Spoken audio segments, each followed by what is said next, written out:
What's tragic? What did you want me to say about that song? Just your opinion. Your own opinion was fine. it's sad. In fact, your own opinion is better than anything I could really hope for. Without doubt. Whenever I ask you a question, You constantly surprise us. yeah, it's wonderful. So only ever carry on telling the truth, carry on saying exactly what's on your mind, and I think this could become a great. You're like a man who was frozen in Victorian era and has been reawoken, and he's kind of discovering the world. Some things make sense, other things don't. It's beautiful. It's As really opposed to one that was made in a castle in Victorian times, like Steve. Oh, that's just. Oh, I've joined in with Karl. I can't believe it. I'm sorry. On my side. Yeah, no, it was irresistible though, wasn't it? I'm really sorry. Should we play a record? Right, I'm afraid that is about it from us. Absolutely. I always leave the ladies with the song, Rick, as you know. And the song for the ladies this week, again, it comes from the free giveaway CD that comes with this excellent little magazine called Comes With a Smile. And there's always something interesting. How are you spelling that? I've played the Mull Historical Society before. This is a track. It says it's just a demo, which is, I don't know why. If they've been picked up, it's outrageous. They're called Sloan, and this is called Pretty Together. See you next time. Goodbye. And I'm going to sit back now. I'm not going to defend you or explain anything. Just go on and tell me about the other disabilities that are worse. No, what I mean is how people can sometimes easily get mixed up. How people are scared of like a cyclop. When at the end of the day, he's got a disability. A bloke Who's scared of a cyclop? No, it's apart just from like Jason and his Argonauts. Where's this cyclop that you're scared of? No, I'm just saying in history and in books and that. No, not in history. History happened. Yeah. But What are you thinking of? You're mixing history with Greek mythology and Roman mythology and every other type of mythology. What do you mean there wasn't really a giant cyclop that went round picking up ships and throwing them around? That's not history, Karl. Do you think Batman's history?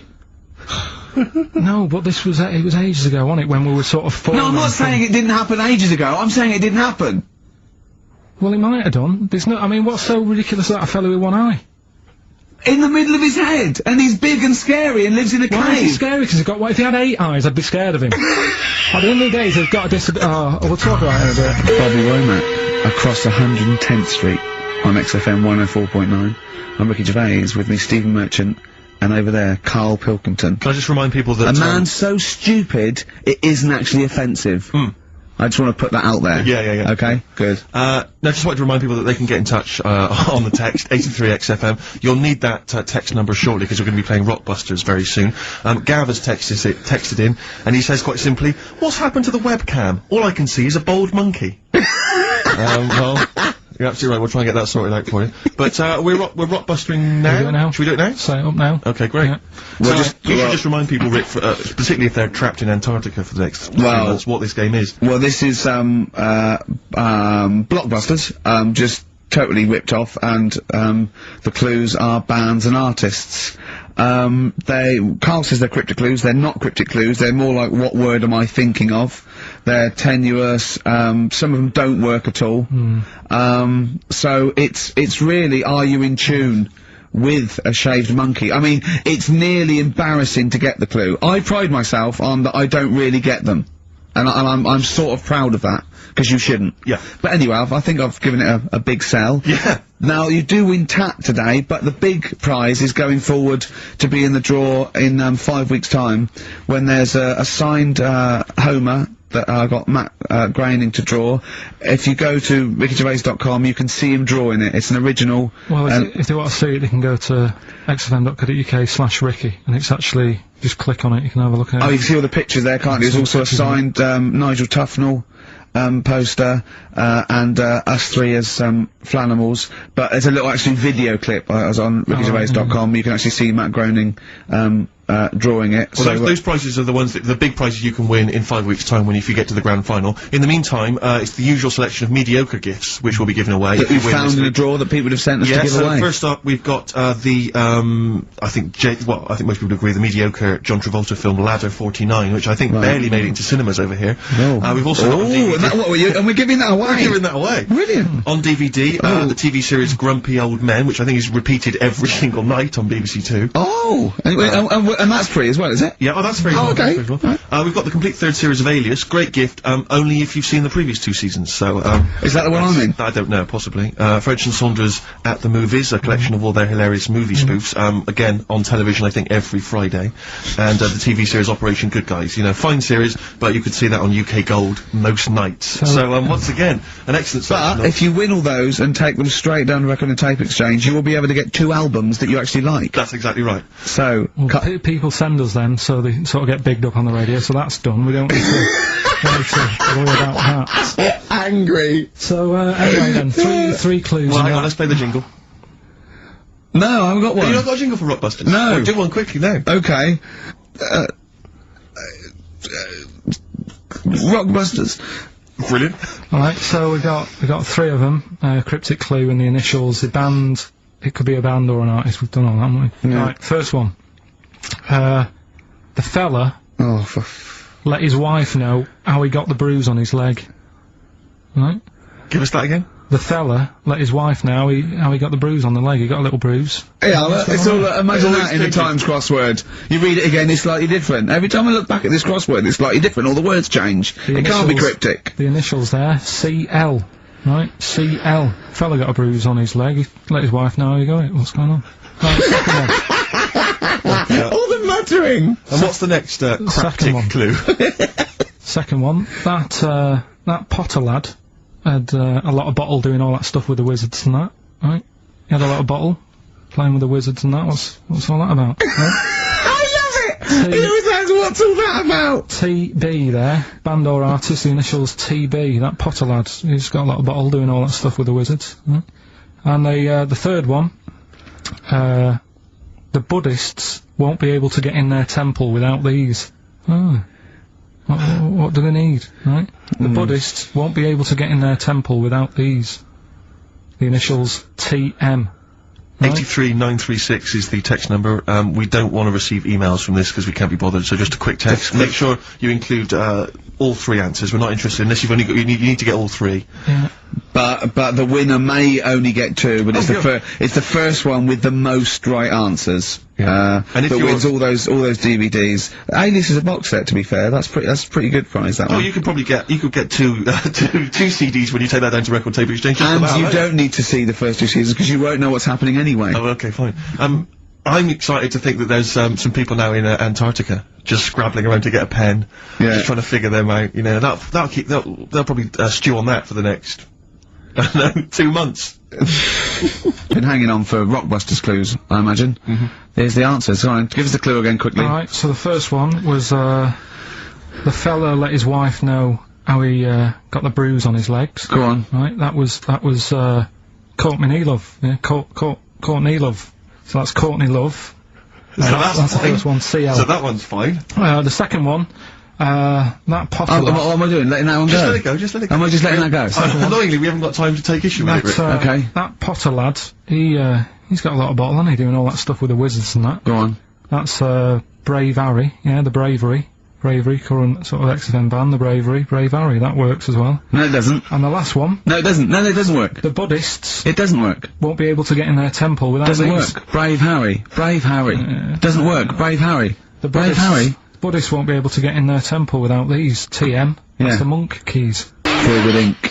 Gorillas on XFM 104.9 on Ricky Gervais with the Steve Merchant and Karl Pilkington. Karl, okay, we've got to sort this out. We didn't meet again this week, and this is a shoddy show. I thought we had a sort of framework for it, but do you know what I mean? No, I thought it'd be, you know, Karl could sort of tell him what was going on. He doesn't know anything except watching telly. Late night telly on strange channels, like he gets all his information about the news on Anna Nova, and I mean, I even tried to help him because Monkey News last week was awful. It wasn't Monkey News. It wasn't Monkey News. It was I can't remember it. I've been away on holiday. Brilliant. Yeah, and the Monkey News stops. I phoned him up there was a front cover of the I think it was the Telegraph one day this week, and it was an ironic story. It was a fluff piece, but it was a funny story. It was about a monkey in a zoo that had a a ruck with its father, because it's adolescent, it was like the equivalent of like 16 to 18, and it had a fight with its father, and it escaped, it ran away, and it was like, you know, an interesting story. Yeah. I phoned Karl up and said, "This is monkey news, a monkey has escaped from its cage after an argument with its father," and he said, "What was the argument about?" I mean, he thinks like Homer Simpson. Yeah. What was the argument about? Like the zookeepers are going, "Oh look, oh no, he's brought up his untidy room again." The father, "Oh look, he's caught him smoking again." I mean, what do you mean, what was the argument about? They have fights. They have fights, and then it ran away. His dad wanted him to go to college, but he just wants to quit and get a job. Yeah, and he fancied a monkey in the other cage, and the father was saying, "She's not good enough for you." Oh. So what we've got was some it monkey about? news today? Yeah, I got a little bit of monkey You got a news little bit of there. monkey news, right? You've redeemed yourself alright. then this week. We've got some stuff there and that. What else has been going on? You were, what are we going to talk about now? Sort of head's gone now. Your Yeah, head's we got gone. monkey news. Yeah. And, Why is your breath? Why is it? It seems like since we've come back on air, you have become dimmer. I mean, it is extraordinary. It's like BSC has kicked in. Or and did you we really just are. forget? We just forgot Maybe what- it's been a long time. We've forgotten just how stupid he is. Yeah. It's proper. Do you mean it's the silences? You know, Yeah. he forgets we're on the radio. There's just I know, dead air. it's unbelievable, and it's our name on I this. know. They put up but as I said before, you know, he is that's no offence, he's not a bright lad or educated or anything like that, Yeah, but some things he says does border on the retarded. Oh, yeah, okay, I don't know. I I've been trying to take in too much information though, that's the problem recently.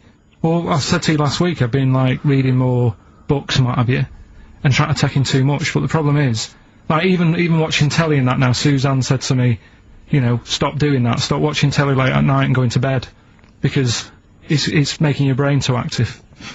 And I'm sort of... Heaven forbid. And, you know, I'm trying to get to sleep and I can't, and then when I wake up, she had a go at me the other day, right? Because it was the night after watching The Fat Baby, right?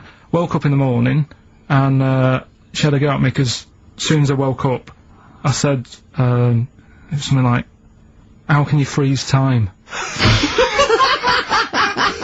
Strange and Beautiful, Aqualung, or as Karl says, Aqualung, on XFM 104.9. Well, it seems that Karl's clue, you know, did go down quite well. Some other people got it.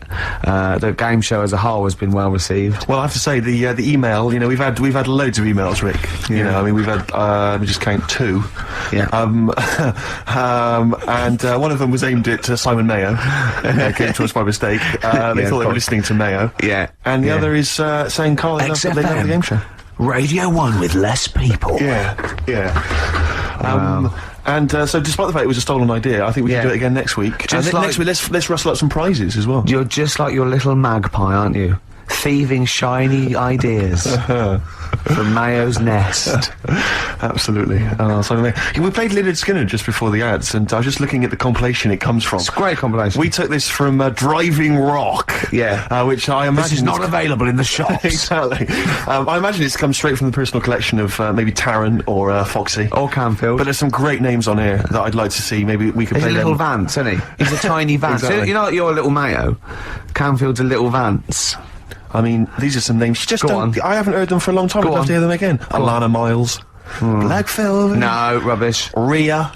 You don't hear Rhea, no? Chris Rea? yeah. Well, what one? Spin Doctors. Oh, God. Lest we forget the Spin Doctors. Crash Test Dummies. What happened to them? Dunno. Who else we got on here? Richard Marx. Yeah. Mr. Big. I didn't. He's guilty in that song when he goes, "I swear I did," and all that, and the police came around. Well, there's no smoke without fire. I reckon he did it. To be honest. I reckon he murdered her. You're absolutely right. Go on. Legs, ZZ Top. She knows how to use them. She does indeed. She knows how to. It's what it is. It's electrical impulse from the brain. Yeah. That's How is she using them? What's she's she up just. to? She's just. It's you know. The brothers do beer on her as well. Oh, isn't that? There's nothing wrong with them. Absolutely no. Starship. Yeah. And Toto as well. I know you're a big Africa? fan. It's not actually. What is it? Can you name another Toto track? Hold the line. It's Hold the Line. Let's Hold the- rock. Put that on. Is it good? Is it good Let's stuff? down. Ow. Is it good stuff? When session musicians get together. Oh, Can we hear a quick little blast? Oh, It should go be. on. Is that disc Oh, still in play there? a little bit. Hold the line. It's That should great. be. That should be track. Let me see. That's no. probably track 10. I hope this doesn't annoy too many people. Like we're worried. Yeah. yeah. We like to keep our radio slick. Is this it? This is like it. Right, yeah. We're playing, That was dynamite. That was great. We'll have some. I think we should have like a classic rock anthem every week. Do you not think? I I'd mean, love to. I'd love dynamite. to. Bit of Rainbow maybe next week. Who knows? Man alive. Phone in if you want to hear some classic rock. Classic rock, indeed. Oh, we ripped off Mayo. Let's do Vance. Absolutely. Let's just steal ideas from other better DJs. Okay. What can we I mean, have? there's some great ideas out there, I'm sure. I mean, if you want to like any fix-its done, if you may want to eat your packed lunch on a roller coaster, On a roller coaster, yeah, with some Boy Scouts. or dance with Bananarama, Yeah. then Yeah. we're Or 5-star. yeah. I love the fact 5-star reform. There's 3 of them. White Stripes on XFM 104.9. I'm Ricky Gervais, with me Steve Merchant and Karl Pilkington. Well, I had a good time. I've enjoyed it, yeah, it's been nice. It's been fun. Some good tracks, some laughs, a new competition by Simon Mayo. That was Absolutely. that was great. Yeah. Karl, have you heard the big news?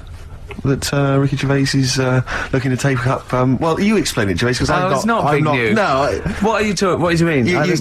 you're taking up boxing. Is this right? No. What is the story? You're right. fighting for money? No. What? Yeah, bare knuckle fighting. No, come on. What is it? No, all it is. I've been watching this show on cable called Born to Fight, and it's sort of late. It's a late one.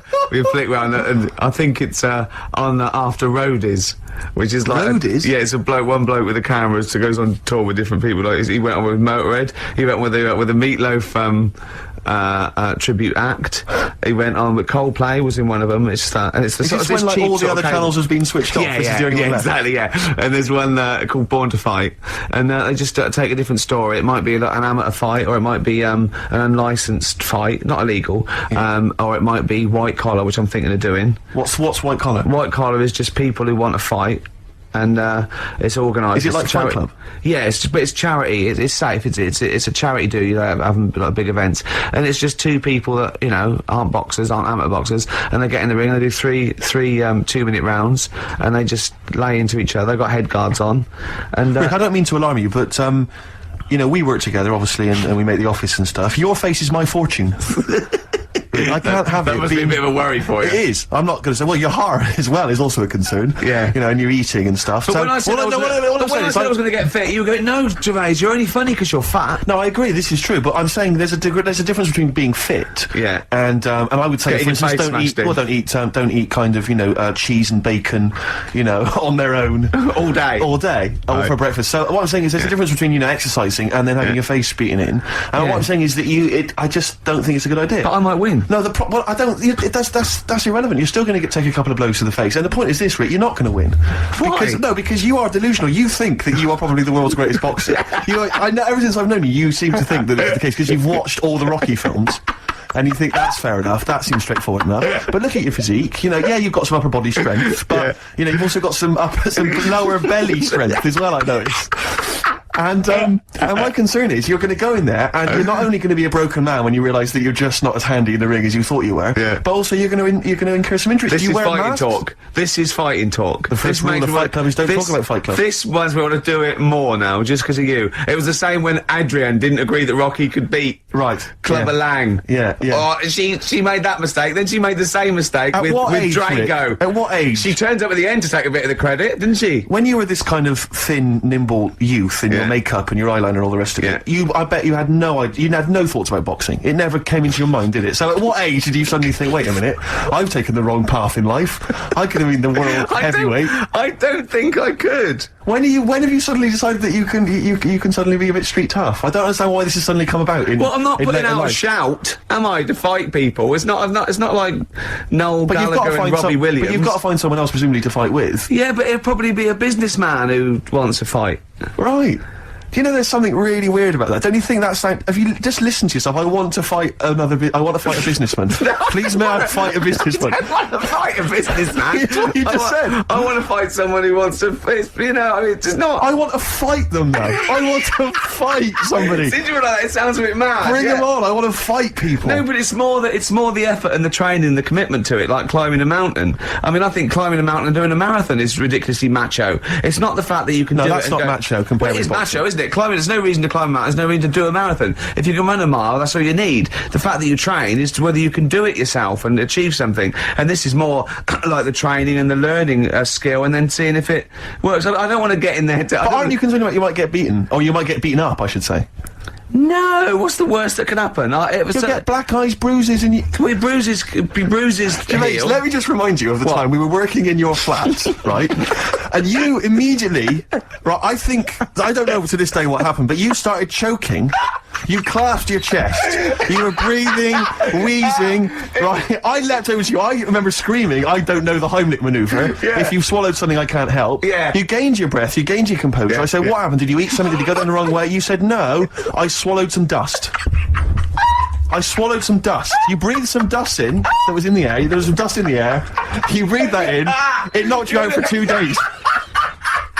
Rick, you were in bed for 2 days. I love that. I don't think you're the man for the job. And that's some dust. What do you think this businessman's gonna do? Exactly. He'll be permanent. Hurt you permanent. Yeah. He'll hurt you permanent. You found a lump, didn't you, on your testicle? Once we sat in a doctor's waiting room, I remember, for about 45 You got minutes. them checked out, it was fine. I think I went twice, didn't I? I said to the doctor at one point, I said, did you check round the back? Yeah. I was thinking he hadn't checked it. Yeah. Oh, dear. Just because they hadn't found anything. My point is this.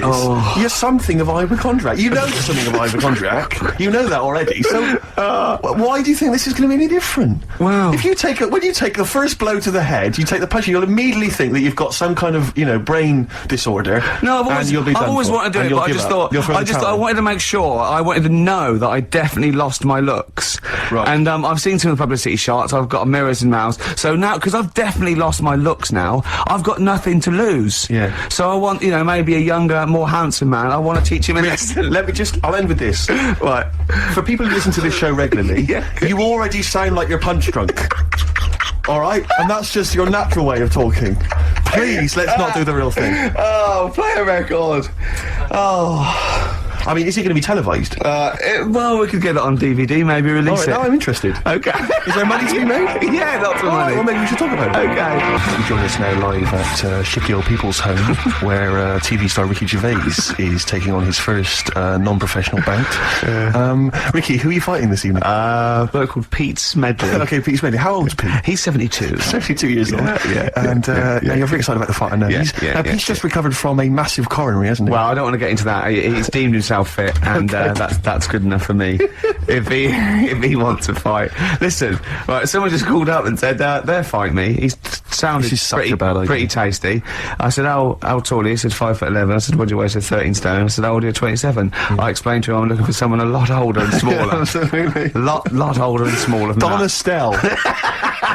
If Don Estelle from, what was it? I'm going to show you now, Steve. Listen, it's just a sport. People go, oh, don't go into badminton. A shuttlecock can hurt your eye. It's just a sport. Okay, fair enough. We'll I'm sure, resume this conversation next week. When, of course, we'll also be playing more of Carl's new brilliant game with prizes, hopefully. Yeah. Simon Mayo's What Is Carl Thinking? Absolutely. I'll leave you with a song for the ladies, Rick, if I may. This is by my friend Harry. You may know he sends me tracks every so often that I should listen to, and this is a particular favourite of mine. Pretty Please, and it's by Kevin Tehista's Red Terror. I don't know if I've pronounced that right, but enjoy that, and we'll see you next week. Let's get ready to rumble. Your iPod, you've downloaded it, maybe? It's a test transmission. Yeah. Oh, it is a test transmission. Testing. Yeah. If you're hearing this, then it's working. Who are you? I'm Ricky Gervais. Who are you? Steve Merchant. Who's that little bald-headed mank twat chimp over there? It's me, isn't it? Alright. Yeah, well, we need your name, don't we? Karl is. I'm telling you, I was talking to you earlier about going to Vietnam, and I'm not good. I mean, although I like to travel, as you know, I like to go to exotic places. This is going to come as a surprise to you, Rick, but I do look very English when I'm abroad. Obviously I'm 6'7". I'm quite pasty and white, and I find it very hard to blend in with, say, Vietnamese people. Sure. But this time I thought I'd embrace this, and I've brought you something as to show you. It's not really going to be very helpful on the enemy radio, but I decided to wear a hat. I thought I'd buy a hat and wear a hat. And I thought that I bought this last minute as I was just before I got on the plane. I was doing some shopping. I thought I need to, because you can. You think it'd be something like from a Graham Greene novel? Right, exactly. They'd go, they call him the Englishman. Exactly. He's the wisest, and yeah, exactly. Yeah, exactly. So I thought, because you can kind of reinvent yourself when you're abroad in some way, Yeah. can't you? You know. Yeah. And so this is the hat I got. Christ. Maybe you should look away for a second. I'll put it on, and then you can. Now, bear in mind, it is a bit battered because it's been in bags and stuff. Sure. Steve, what are you thinking? Right. No, it is a bit battered and damaged. I Right. admit. Okay. How can I? Right. It looks like a cross between something Miss Marple would wear. That's nonsense. No, it does. It looks a bit like that. And there's a beer with a bloke drinking. What's that called? Moretti beer? I think you're thinking of the Hofmeister bear. No, I'm not.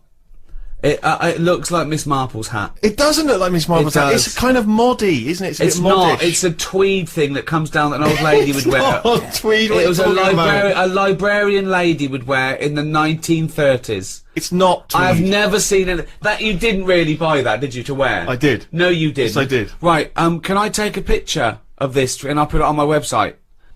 Right. I am now taping this on a camcorder. I will put this up on rickygervais.com. I disagree. I think this genuinely looks good. I think it makes me look a bit like, say, Tom Waits or Farmer Barlow. The point is this, right? I'm wearing the hat. I'm looking good, okay? But people, obviously, they can sense that I'm a moneyed tourist. They can see how good I look, and they know I got a little bit of money in my pocket. I can afford to buy hats, you know, and everything. So obviously, I'm always a target for people trying to get money from me, stuff like that, which is always a hassle, isn't it? And I find it very difficult tipping when I'm abroad. I don't really understand what the rules are with tipping, and that's a big anxiety for me. And also, I have problems with the conversion, you know, because obviously when you go abroad. So the Vietnamese dong. Come on, there's nothing funny about that. That's just what it's called, right? For $63 US, you can get 1 million dong. Right? That's a lot of dong. So, I'm packing, like... a huge dong. I got, like, you know, 2 million dong, like, in me money belt under my shirt. Right? Yeah, so look at this image, right? You were wearing that hat and a bum bag. Yes, but You well, must no, look I don't have a pretty bum bag. I have a money belt that I wear underneath the t-shirt. Right. So as not to see, you know, so people don't think I've got any money on me. And if I get mugged, I can just go, I haven't got any money on me. Because they would never think to look underneath the shirt and see the money belt, right? Well, that's still out of reach, isn't it? Over there. Yeah, and they are actually looking up your t-shirt. Well, it's funny you should say that, right? Because I went to a market at one point just to look at the things that were for sale there. There's lots of eels and lots of fish, lots of other interesting items, right? So I'm looking at the market and taking some photos, and I noticed this, I hear this kind of murmur, right, that's going around the market, and then I start to see them, all the people in the market, sort of pointing, right, and staring and talking at something, right? So I'm looking around, trying to figure out what it is, right? And I realise they're looking and pointing at me. I genuinely swear to God, right? So they start, and then... Did they think one of the big eels had escaped? Well, they started laughing. Oh no. They started openly pointing and laughing. One of them, right, started, like, I think he was a postman. He looked like he might be a Vietnamese postman. I don't know why that should make any difference, but he started doing a sort of lumbering, sort of Frankenstein walk. And pointing at me, right? A whole section of them just started cackling with laughter. And then at one point, a woman in one of those sort of Vietnamese lampshade hats, right? She runs up behind me and she attaches to my back a sort of kick me thing that you would have attached to some nerd at school's back, right? She actually put something like that on my back. I don't realise initially, so they're just chortling. They are weeping by now, and I'm talking like the whole market is in hysterics. And old ladies are coming up to me and just, you know, comparing their heights and then giggling, and then I'm sort of trying to get this thing off my back, so I look like a dog, you know, chasing its tail. And I just realised that this entire marketplace was just openly laughing at me. And what angered me, Rick, was that I've spent a lot of time in this country, in the UK, right, building up a career, right, so that people don't laugh at me, right? They respect me, they see me as a man of great accomplishments and achievements. I go to another country where with that hat. Exactly. Walking around with those glasses with a little money belt on, maybe sandals with socks because I got a foot infection. And it turns out that they're just laughing at me, just openly mocking and laughing at me, right? So I just genuinely, I got upset and I got you threw down your cagoule, left your clogs behind, and got on the first plane back. I hopped in a rickshaw straight back to the hotel where they do not laugh at me. openly. But anyway, just to return to the dong issue, right? This was what worried me, was that, obviously you got a tip, so we had a driver for a few days, right? And you got to leave him a tip. And I never will feel a bit awkward, when do you give him the tip and everything, how does it work? And so I didn't know how much it should be, and I was thinking, well, you know, it's a poor country, I've had a driver a couple of days, you know, I haven't paid for the driver, so I give him like $20, right? Which is like 10 quid, you know, I'm thinking that seems like a good tip. I get in there, I read in the guidebook, I should have only given him $2. I gave him 20. Well, now but no, because A, you don't want to upset the precious equilibrium. You don't want to upset the financial equilibrium, because he might have gone berserk. Yeah. I mean, that's $20 is a lot to him. He might have left his family, you know, bought a different, you know, corrugated iron shack somewhere What if else. he turned up with a hat like yours and said, exactly, we're mates now, aren't we? We're mates now, let's go back to England. Let's pick up some ladies. So I was a bit worried, so I was thinking of asking for the money, you know, for some change, but I didn't think that was appropriate. So, but then I was worried, because then I was thinking, what if all the other drivers within his organisation find out that I've given him like $20? They're all going to be expecting a big tip. Yeah. So that was a big worry. But more than that, we'd also had a guide with us, so he was bound to find out how that thing is. Right, now I didn't have any dollars left, and I thought, well, I've given that guy 20, I've got to give the guy who's been talking English to us, showing us around, helping us out, I've got to give him 50. even more. Right, I ended up giving him $1 million dong. And how much is that? $63. I tipped someone $1 million. So he's a millionaire now? Yeah, I made someone a millionaire through my generosity. Well, so did I. He's sitting over there. That's absolutely But he right. doesn't want to give anything back. So I know how you feel, mate. Neil Young, old man. Karl. Now, you know, traditionally at the zoo, they have to, dart a dangerous animal. A lion or a gorilla or whatever. What? They have to dart it. Oh yeah. Right? Yeah. To take blood samples and check its health and stuff. So it's very stressful for the animal and quite dangerous to give it an anaesthetic like that. So what they've started doing now, there's a bug, right, like a type of beetle, and it's a bloodsucker. It's a little vampire bug. Okay, it's about 3 centimeters long. What they do is they tie a piece of string around it. They let it go into the cage on the chimp. It sucks the chimp's blood without the chimp even knowing. They pull it back, and they take the blood sample from it. They've taught it to do that. Well, they're not taught it to do anything. That's its nature. You put it near a warm-blooded mammal, it will suck its blood. So they've just tied a string to it so they can get it back. And how often does it have to do that a day? Well, I don't know. Why are these the important questions? Just because, isn't that incredible that they've got this amazing symbiotic relationship with a bug? Because that's Is it the same one? Say if there's 8 chimps. Oh, jeez, Karl, listen to me. No, let him. I want to. I'm just saying, if there's 8 chimps in there, Yeah. 1 beetle. Yeah. By about number 5, that's going to be sick of eating. Well, then they probably have different beetles, and they let it. And Karl, I don't know why this is the. I'll tell you why it annoys me, avenue because of questioning. it annoys him. the other concern is, that beetle, it might be enjoying, you know, getting the blood and what have you. What happens if one of them's got AIDS? What, one of the. One of the chimps, that's where it came from. So say if there's Well, then they know, and they say, oh, this chimp's got AIDS, let's. Well, what about the beetle? What, you're saying you're worried that the beetle will contract AIDS? Well, I don't know if that's how it works, but all I'm saying is, you get a dirty chimp in there, it's got a touch of that, and the beetle gets it, and all I'm saying is, it seems a bit unfair. That's the reindeer section. Beautiful. Yeah, nice stuff. It's a kind of Scottish supergroup. Lots of different artists from Ben and Scottish Sebastian bands. have got to be involved. Is it the lead singer from them? It may well be, yeah, on that particular track. Different people, Mull Historical Society, Idlewild, Teenage Fan Club, different people from all those bands get together with a guy called Gary Lightbody from Snow Patrol, and he writes And the all tunes. that on XFM 104.9, Steve. Absolutely. Let me just name that track. That track was Grand Parade from their current album, Son of Evil Reindeer. Feeder. Come back around on XFM 104.9. I'm Ricky Gervais. But who are you? Oh, thanks for asking, Rick. Steve Merchant. With us, Karl Pilverton. Well, Karl, now I know I shouldn't, but I met Karl in the week against I Steve. told you shouldn't do I this, know, you know, you should but wait then till when the he weekend. starts saying things like, oh, is this lad with a pig? I go, no, save it, and we just sit there, and I'm scared to talk in case he goes, but, you did tell me a couple of little things, didn't you? True stories that, you know, that I mean, I enjoy. Can you tell, Stephen about the doctor? Right. Oh, God. Where, is this something that happened to a friend of yours, or is this, No, I read about it. You read about it? Okay. there's this little lad, right?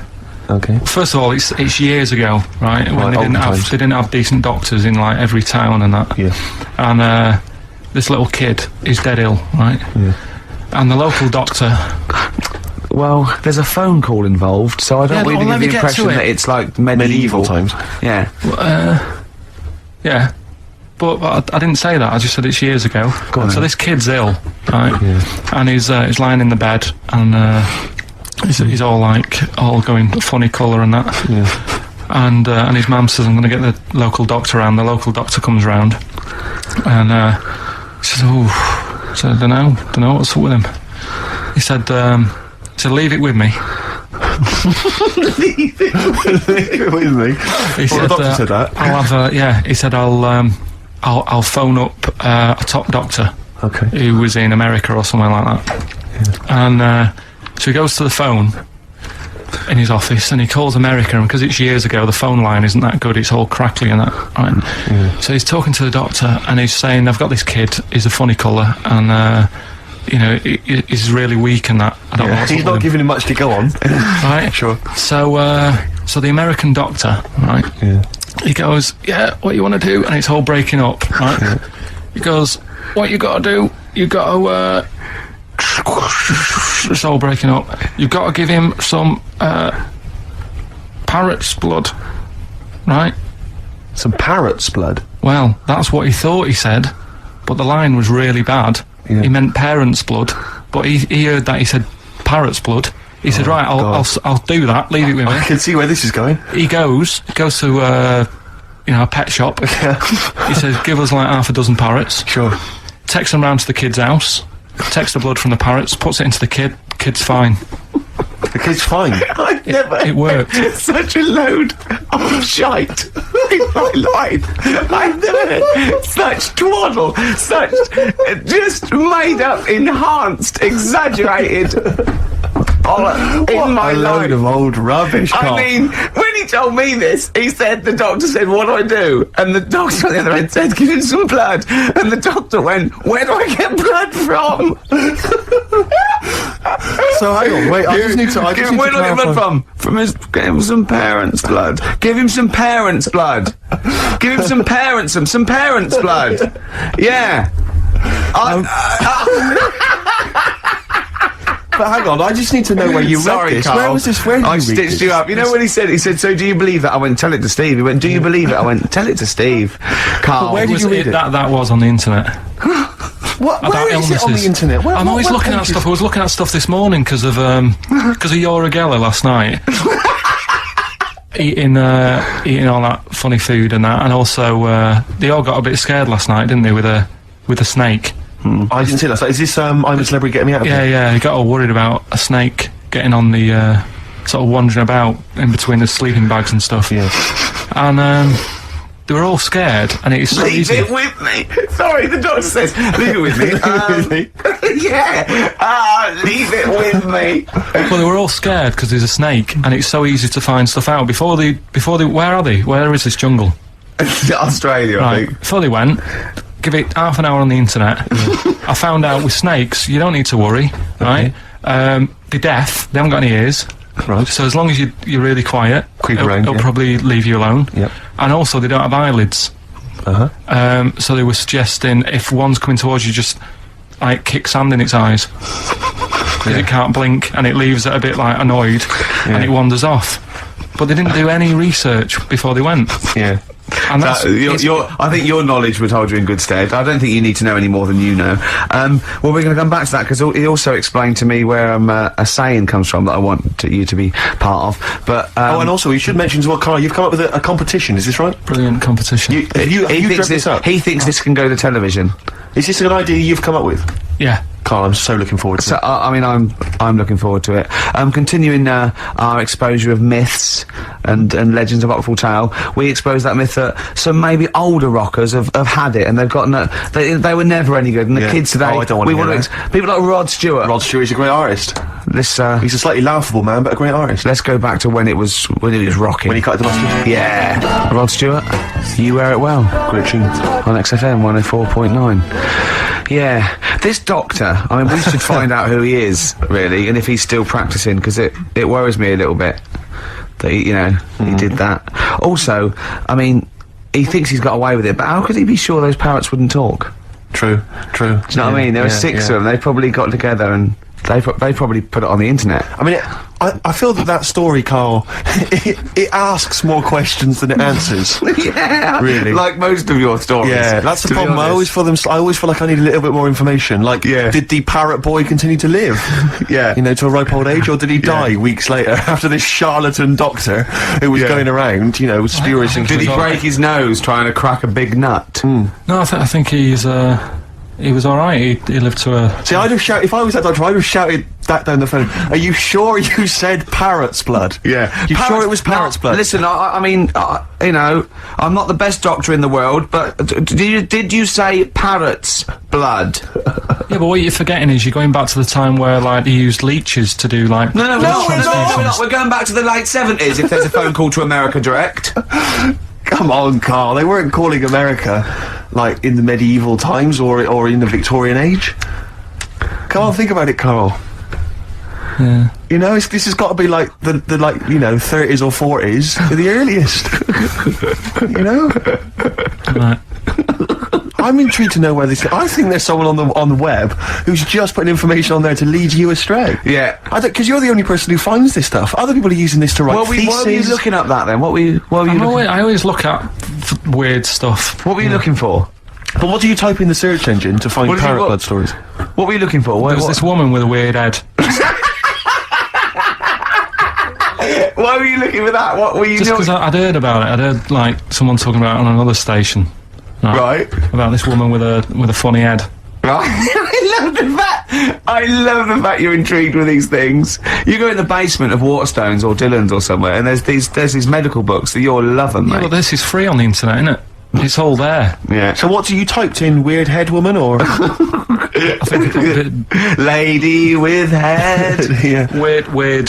Weird people or something. Put in. Sure. Yeah. Did you come up? 7,000 hits, Karl Pilkington. But it's all there, isn't it? It's interesting. The one that I was telling you before about, what's the name? The lost letter. The lost letter? What's the lost postcard that's just turned up. Some woman sent a postcard years and years ago to a niece or something, right? Yeah. And her niece was like 3 years old back then.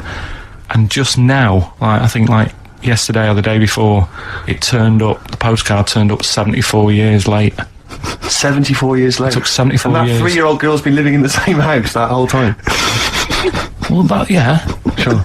There's not weird you see what I mean? There's always a question you can ask to just scratch the credibility of these stories. Yeah. There's always, it's like the apocryphal tale. Was this the slugs? Was this those slugs from last week? Yeah, well, they're holding back because they're slow, because the postman's slug is useless. Its round takes him 74 years. Then he's got to go back to the beginning. He's got 74 years, and they can't carry the bag. That's why they turn to glue. That's why they turn to glue. Oh.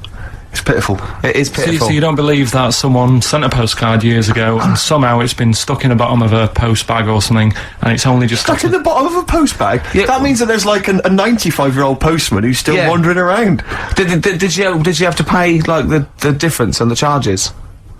Because presumably it wouldn't have had Queen Elizabeth's. It was a penny black, presumably, was it?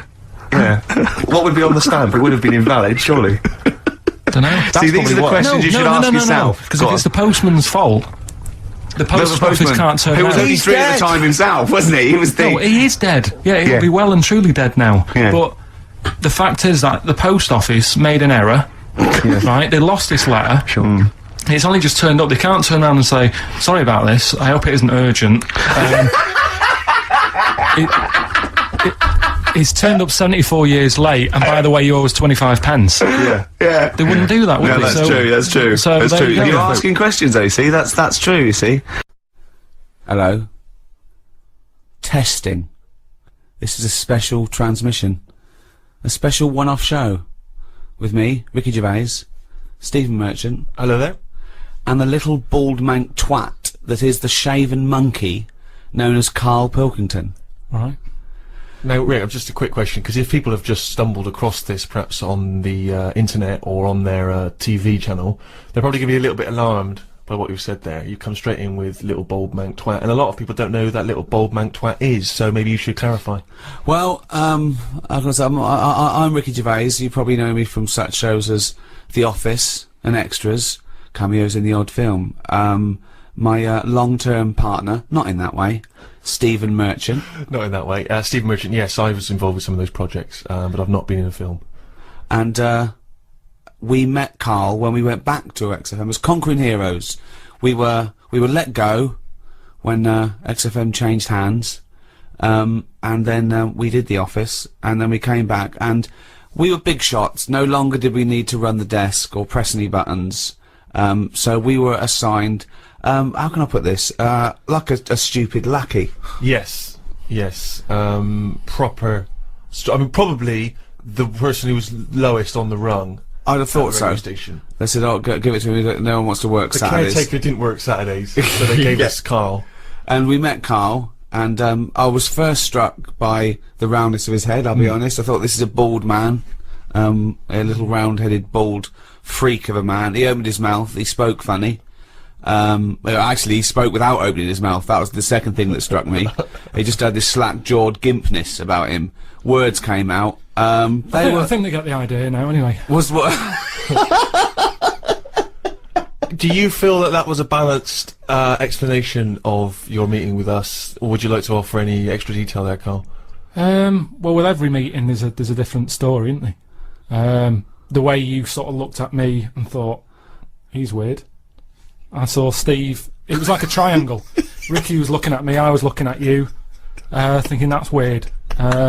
It seems a little unjust that I'm the you know, why aren't you having a go at Ricky for being fat and just because old? No, I'm just saying on the first meeting, right? It's like a museum, isn't it? Everybody rushes to the weird stuff first. I love the fact that you're putting yourself firmly in that category as well, though. Oh, I love that. That's great. Like someone from Reservoir Dogs. Everyone looking at someone else. But you don't feel that way about me anymore. No, I've got used to it now. That's what no, I'm saying. I'm saying that whatever your accusations of weirdness were, they all were unfounded. It moves on, doesn't it? It's like anything. You get used to a look, don't you? I watch a lot of programs on stuff that people have up with them, and you only watch programs about people that got something wrong with them. That is what you do. If ever you say, "Did you see that thing last night?" It's going to be something like the kid who was born with too many legs, or the baby with an arse for a head. It's always going to be stuff like that. It's like there was a program on a bit back about a fella who had a funny head and what have you, and he lived in a small village, and nobody double taked anymore because you get used to it, don't you? What was up with his head? Just had like he was sort of like the new Elephant Man. He'd sort of gone for that look. He'd gone for that look. And, well, what does he do in the morning? Just eat a bun, sort of shave? It's just that's all I'm saying is people in his village. You want a big village. People were used to it, and they no longer stared. And that's what I'm saying with you. But it's interesting that because you say you've acclimatised to my so-called weirdness. I don't know what weirdness that is. I've still not grasped that. But Ricky continues to... What? It's just the eyes. He's listening. Why are you listening? So I've not had a go at you and you stupid round head like a orange. Which is the thing which perpetually entertains Ricky. Ricky is never acclimatised to you. Is that fair, Rick? Yeah, I love it. I can't get enough of him. Because I see different things. Every time I look at Karl, sometimes I see like a completely sort of like spherical object. Right, like honestly, like some sort of pumpkin on you know, Halloween. And then I see him, flat, straight with on. A pumpkin, Rick, with a jack-o'-lantern outside someone's house, right? There is a certain light behind the eyes. Not with Karl. And then sometimes he looks like a plate. Do you know what I mean? Like, you know, like a clay plate that a child has made. When they've made a face on the plate using their food. Or a biscuit. Like one of those biscuits, novelty biscuits you can buy sure, at your you birthday. can ice with a little smile into mine. Yeah. But that's not the, I think that's not the biggest thing. Karl, it isn't his, physicality, it isn't it the roundness of his head, it isn't the gimpness of his slack-jawed, face. It's not even his hairy body and sort of like chimp-like gait. It is. Although those are all key features. These are all key features, but it's his incredible mind. And I think maybe over the next 2 hours or so, if you haven't heard of Karl, then I think you're in retreat. If you have heard of Karl, then you're already being treated, I think, by the fact that he is present on this special broadcast. Rick, can I suggest that we take a pause there, play some music, come back and we'll talk some more? Oh, this isn't just about Karl. We're playing some great tunes. Arctic Monkeys, Fluorescent Adolescent. Talking of monkeys, we're here with Karl Pilkington. I say we. I'm Ricky Gervais. With me, Stephen Merchant. Hello. Doing a special one-off broadcast. Now, it's special in the sense that I don't know why it's special. I started that sentence. I had no. I had no backup. It's not particularly special. We've done this thousands of times. Well, it's special in the sense You got the old team back together. exactly. It's special in the sense that it is a one-off. Yeah. That's why it's a special one-off. It's special in the sense that it is a one-off. I know it's special for me because I'm giving up a time, about 3 or 4 hours of my time for no money and no personal gain. So Well, it's a special treat you for say me in that respect. now. Sammy Jacob, right, is the guy that founded XFM and gave me and Steve our break Yeah. in entertainment or whatever comedy. I remember also on the second day, he said, "When are you two going to do some work before I fire?" Yes. Which was And yeah. I vowed that no one would ever say that again. yeah. And So he called me out of the blue and said, you know, we're launching Enemy Radio. I thought that's a good project. You know, I'm a fan of the genre. Right, will you do a special show? Right, I called Steve. Steve went, well, I called Karl and he went, definitely not. And so I had to persuade these two miserable bastards to do this show. Karl, why didn't you want to do this? As a favour, I said to Karl, let's do it, let's do one. There's 2 reasons I want to do this. One, we'd stop the podcast. Yeah. Karl, we charged for the podcast because you'd left work, and, you know, we did very, very well with that, and I thought I want to give something back to the fans, okay? That's one thing, okay? Right? 2, I want to do Sammy a favour. Why not? Okay? Well, that's fair. That's your opinion. Yeah, but you, yes. But what you can't do when you're doing someone a favour, you can't go, yeah, Steve and Karl feel the same about it. Yeah, of course I'll do it, Sammy. Well, of course Karl will do you a favour, the man you've never met and you've never done a favour for yourself. Well, of course he'll do it. Well, hold on. Steve didn't want to do it either. He was busy. He works on 6 Music, so he was worried about that. He shouldn't really be doing it. I shouldn't really be doing this, and I'll tell you this, if you do love great new music and lively chat, then 6 Music Sunday afternoons is a great place to be with the Steve Merchant Show. I agree. There's enough for everyone to go round. Yeah. Enjoy that, enjoy this. Yeah. But Steve does it a favour to me. I said, Steve, well, alright, mate, you've done me enough favours. Yeah. Yes, I will, okay? You didn't fall for that. I said, as a favour to me. No, he didn't. I even started an internet campaign to put in the poster up saying, Karl, do some work, you little lazy bastard. After a month, he was begging me to stop it. I wasn't begging you, it was just a bit stupid. You were really annoyed. Yeah, what I like, though, it's interesting, because you're a busy man, Rick, and I know you've been heavily involved with lots of projects. How you found time, because you don't like writing and doing any form of administration at any time. How you found time to write a daily blog is quite remarkable. Well, I knew it was irritating. Right. It was, it captured the imagination of, you know, people all over the world. I wanted him to do this podcast, and here we are. What changed your mind, Karl? Well, you kept going on about it. Yeah. And then I thought... You saw friendship was an important thing. Yeah, a little bit of that. Now I've got to tell Steve something on air that Steve doesn't know about. Me and Steve are doing this for free, as a favour. I'm doing it as a favour to Sammy. Steve's doing it as a favour for me. That's what friends are for. Karl was negotiating himself some money. Yeah, well, this... Who the hell have you negotiated money from? With Sammy, I didn't know him.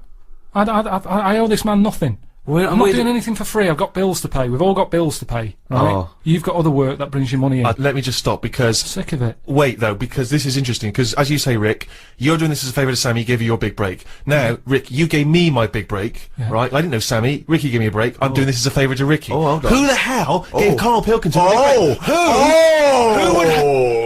There's one man in this room who wouldn't even have an agent, wouldn't even have a need for an agent, if it weren't for Mr. Ricky Gervais. But hang on a minute, it's not me. I'm already thanking you, Rick. Nice one, Steve. This free show, so hang on a minute. You miserable, ungrateful little mank twat. Yeah, it's I hope you feel really bad. I don't feel bad. Me and Steve are doing it out of the kindness of our heart. Yeah, free. You're money grabbing again. They're also over the internet, how mean he is. I'm not mean. You are mean, Karl, because, you know, we did those paid podcasts, and all I wanted to do was some free ones. You wouldn't do it. Because we've done it now. I'm just saying you've got to get to a point when you go, I enjoyed that. Yeah, the podcasts were alright. Cut them off. You don't keep the story going.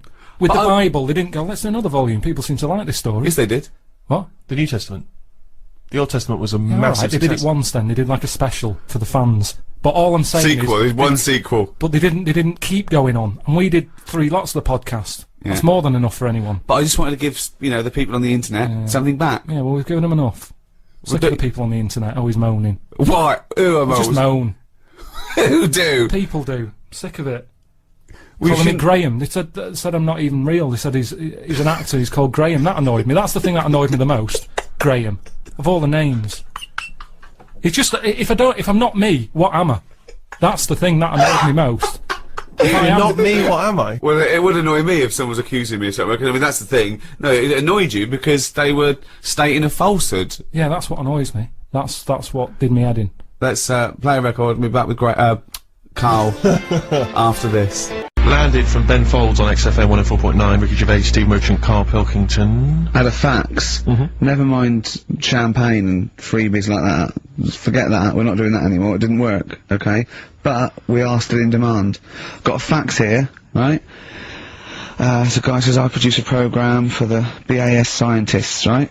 Wintering in Antarctica. Now what this bloke is saying is, there are scientists, right, researching in Antarctica, and they're already locked away and sort of like out of touch, because they can't get to them, right?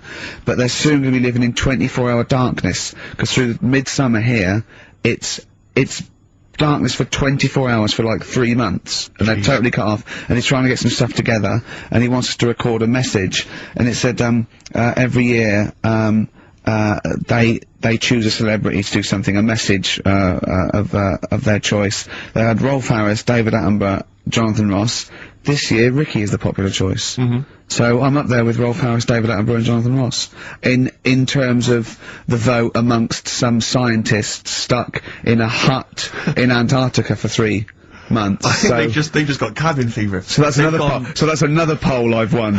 A British Antarctic scientist in a hut poll. I was trapped in a little room with several other men for 3 months of pitch darkness. Sexist. Or indeed women. Yeah. I can't imagine why I'd ever want a message from Rolf Harris. Why would Rolf? I mean, David Attenborough, fascinating. Well, I Jonathan assume Ross, it is it's the animal. I assume they're researching penguins or something, aren't they? If they're stuck there, or maybe But what's that got to do with seismic Rolf? activity, or maybe polar shift. I don't know. Possibly if you were researching kangaroos. Yeah. Oh, well, he Antarctic. knows about all animals, doesn't he?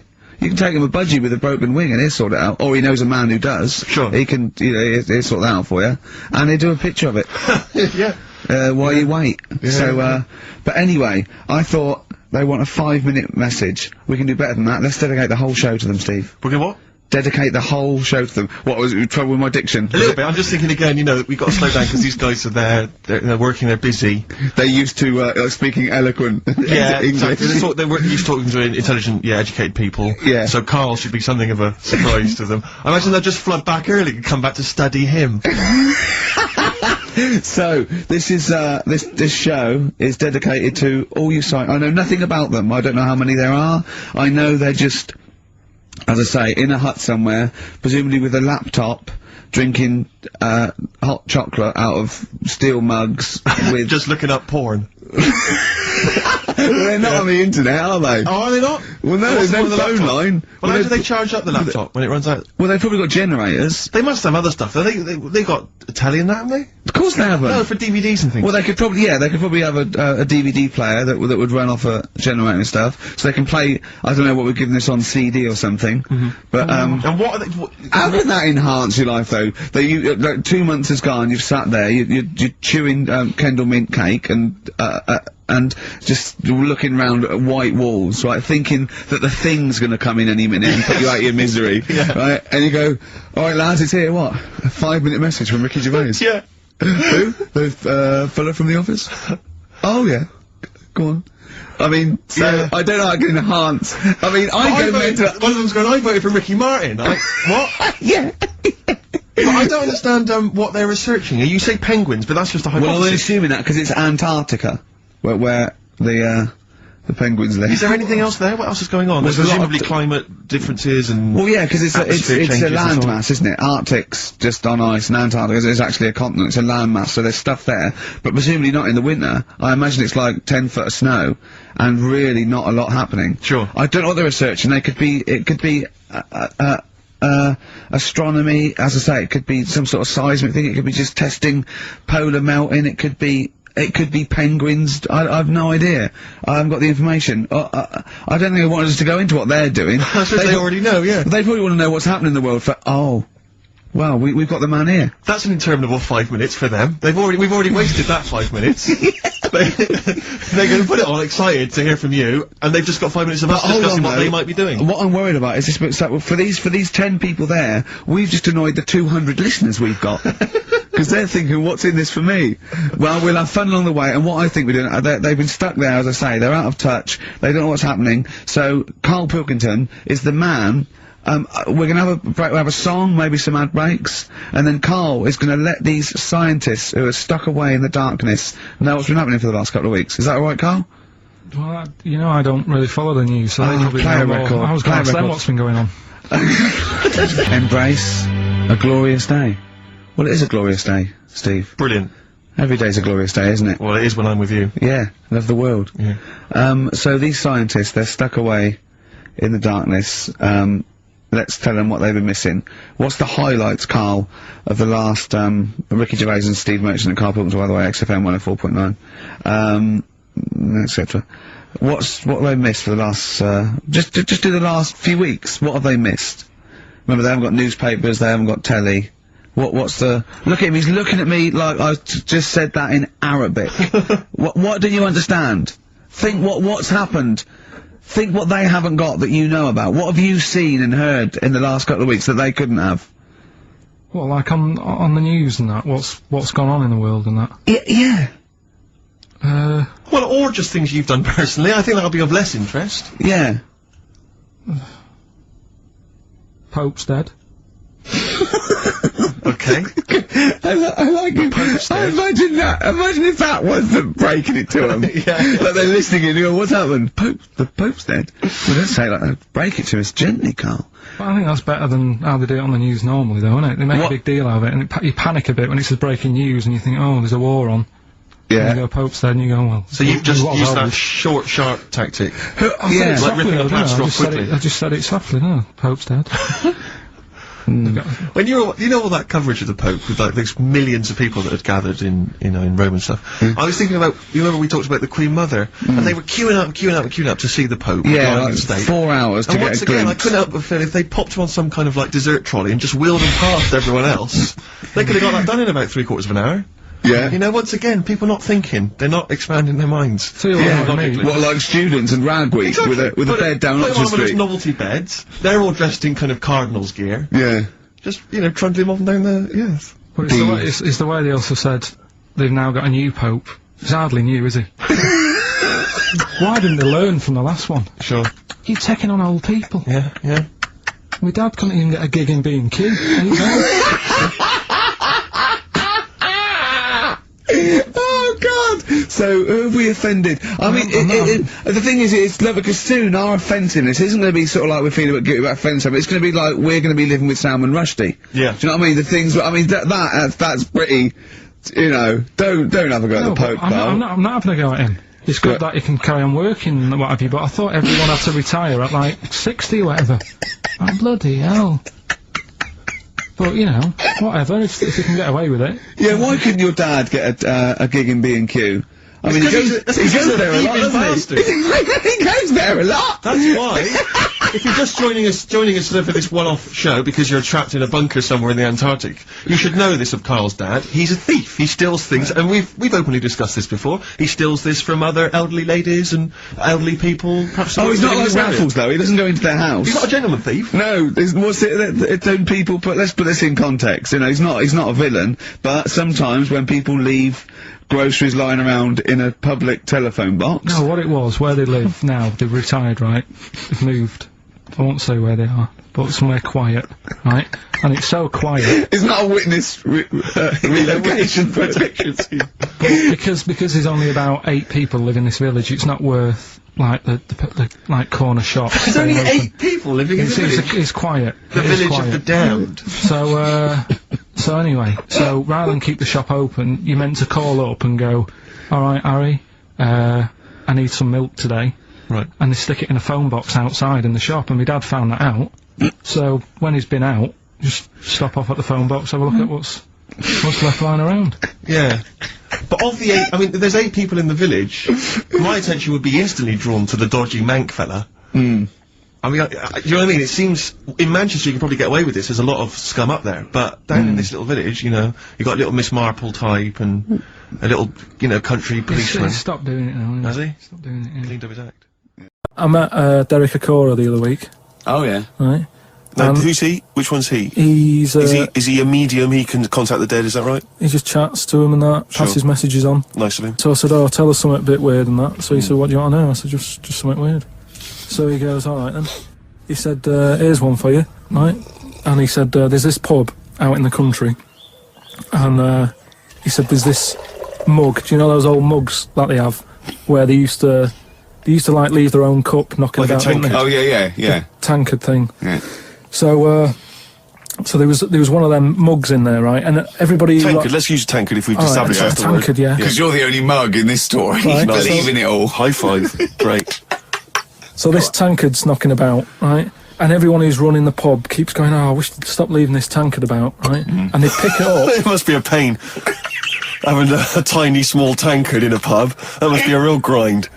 So every time they sort of picked it up and went, we'll have to wash that, and they popped it on a different sideboard. Next thing you know, that person who's touched it died, right? Sure. So They must have been getting through bar staff. so they kept getting new staff and that. And they were like, oh, what's the connection here? Right? What's the connection here? Oh God. So they get a vicar in, Of course they do. and they go, look, there's a lot of weird stuff going on here. This tankard, every time someone touches it, they die. So he said, leave it with me. He gets his special water out and what have you. He comes round, does a little prayer, sprinkles it. He goes, right, not a problem, don't worry about it. He picks it up, chucks it in the bin. Guess what? What? Dies in a crash on the way home. Because he picked it up. Well, but Carl, you're telling me this like it's fact, and I'm meant to go, that's amazing. Derek Okora, he told me. Carl, I have no opinion of that story, other than I'm pretty sure there was absolutely no connection between touching the tankard and him dying. That's all I'm sure It's of. not just him though, is it? I'm not going to even contest the chain of events. All I'm saying is there is no connection. There is no connection possible because I believe in logic and the laws of the universe. Yeah, but what I mean, you never pick up a vibe of... Like, I've got a mate, right, who he's living in this big stately home, right, and he's living in there now. He pays £100 a month. There's about 80 rooms. Gee. And it's this big stately house and what have you. And I went down there. He said, oh, come down and have a look, right? And from outside you go, oh, this is brilliant. It's like something out of, you know, like the Man of Born or something. You go, this is impressive. But then when you get in, it's like, it's a wreck. And we go in, and all the floors are like a wreck and rotten and stuff. And I looked at the wall and there was like a little piece of paper stuck on the wall, right? And I said, what's this here? So I wandered over, right? Got right up close to it, and somebody had roted. Somebody had roted? Oh. Somebody had roted. Right, go on, So there's a little sign there, right? And I go up to it, and it says, flies, right? With an arrow. Flies, like, flies this way, right? I think that's a bit weird. So I follow the arrow, right? Which goes to this corner where there's a shelf. About 3,000 dead flies on it. Oh my God. Condom stuck on the top. You might remember in the first podcast, I was telling you about this scary house that my mate lives in, where he's like a security man.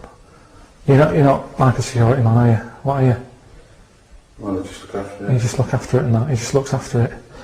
So this is it, because I thought I'd show you around it, because just in case you thought I'd made it up and that, about the bit about the flies and all that, where there's flies on the shelf and stuff. So this is the sort of state. I was telling you how it's a mess. This is it. Ceiling's caving in over there. What's just there? Pair of pants.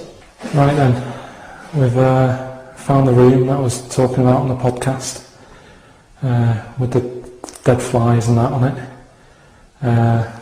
This is the sign that that I was telling you about.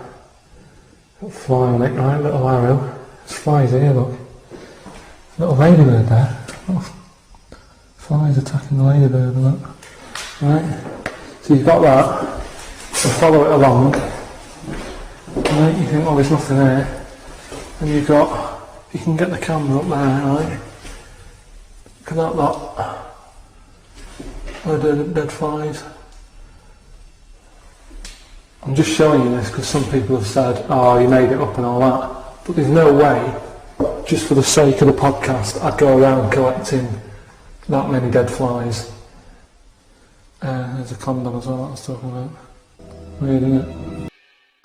That's weird, isn't it? That is weird. That is weird. Right? So I'm looking at that, and there's loads of stuff on the floor and that, bits of paper. Picked up this bit of paper, right? And it had, like in biro and that, it looked really old, like it'd been there years. And it had something like, need nappies, dummy, right?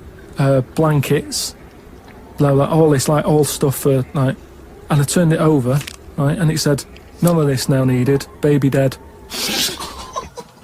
Right. Now that's weird, isn't it? Now that's what I'm talking about when you get a bad vibe, you go, that's who's been in here? Its bad vibe is just based on the fact that your mate's in charge. Yeah, that's terrifying. I mean, yes, so it's like saying, are we scared of the dark? Yes, I understand why people are scared of the dark. I'm a little bit scared of the dark. You're walking along. Because you don't know what's in it. Yeah, you don't know what's in the darkness. That's why people get nervous. It doesn't mean you have to make the leap then that you've got some paranormal sense. Oh my God, I'm Karl Pilkington, and hang on. Just like Derek Acora, I have sensed something strange and evil in this room. Wait a minute, there's some flies in a condom. I was right all along. That is weird. Flies in a Johnny equals badness. the flies in a condom was weird. It's enough. weird. I don't know. But the note. Yeah. I just think of his face when he saw that, reading it by torchlight. You must have been terrified. It's a bit odd, isn't it? Rick, you'll be pleased to know we've already had some responses, and Simon and Mark have already emailed us in this link to something that was on the BBC News website. I don't know if you're familiar with this, but it's a remarkable story. Lion mutilates 42 midgets in Cambodian ring fight. That's just a headline. That's a hell of a headline. That makes me want to know more about the story. Well, that's what a headline should do. Spectators cheered as entire Cambodian midget fighting league squared off against African lion. Tickets had been sold out 3 weeks before the much-anticipated fight. The fight was organised when an angry fan contested Yang Shamoni, president of the CMFL, claiming that one lion could defeat his entire league of 42 fighters. Well, the fight was ended, Rick, after only 12 minutes, after which 28 of the midget fighters were declared dead. Right. While the other 14 suffered severe injuries, including broken bones, lost limbs, and they were basically unable to fight. But the lion wasn't hurt? It would have seemed that the lion was okay. Oh, good. Well, that's amazing. Karl, what are your thoughts instantly? I mean, you're bound to have a take on that. See, what's annoying me is I've sent money to Cambodia because apparently they're hungry and haven't got any energy. So what's going on? Well, it's much easier to fill up a midget than it is a regular Cambodian. You know, they're I just happy feel on like a Mars I'm bar. being cheated a bit. You were conned before with a charity, weren't you? Well, a few times, yeah. What about the old lady? What was that? I got stopped, and it's like they sort of drag you in by saying, "Have you got a gran?" And I said, "No, they died," and that. It's like, "Oh, did they die of the cold?" No, just, ill, what have you? Just old age. He said, "Well, what happens with a lot of people's grans is they die in the cold, right?" So I was like, "Oh, that's bad, isn't it?" Anyway, so she's chatting and she's showing me pictures of these old women who look cold, right? Saying, "Look at her, that's Edna. She's got no family. She can't pay the bills and all that." Yeah. So I'm like, "Oh yeah." Anyway, it goes on for about 15 minutes, and you feel bad. You give them your bank details, right? And what happens is every couple of months you get a letter from Edna. Well, it's not from her; it's typed up and what have you. But there's a picture of Edna, right? And it's saying, "Oh, this December, Edna's going to be extra cold. It's cold outside. She can't afford to pay the heat and what have you." Yeah. Keep going, right? So you keep paying every month like £5, whatever. Get another letter a few months later, right? Edna's sat there. She's got a tan. What do you mean she's got a tan? Well, when they said, she's cold, I thought they meant for the heating, not to send her on holiday for a month. She sat there with a tan. I'm not joking. Are you sure it wasn't just a slight problem in the printing? No, definitely. Sure, she looked well happy. Sure, it wasn't liver failure. You see, when does it become bad to avoid people like that? you know what I mean? Because some people say you shouldn't, you know, that they're people like us who've just had a bit of bad luck. Well, of course they are. Yeah, I know, but I remember one on our estate, right? And she was a bit, what's the word that you can use? Because I don't want to offend anyone. But I'd say, but sort of mental homeless. Is that a term? That's the official term. I think that is the new official term. It's mental homeless-itis. Right, so she lived on the estate and what have you, and she aged. How was she homeless if she lived on the estate? Well, she sort of decided to stay around there because I think people on the estate spoke to her more than people who had money. So this mental homeless woman on the estate, and what she used to do, right, she acted quite normal, and she used to always push like a pram around with her, right? And everyone was like, she can't have a kid, can she? Right? And she was dead happy every day. She was up and down, walking up and down the road. Anyway, one day she sort of walked past, right? Turned round and looked in the pram. There's a bucket with a face on it.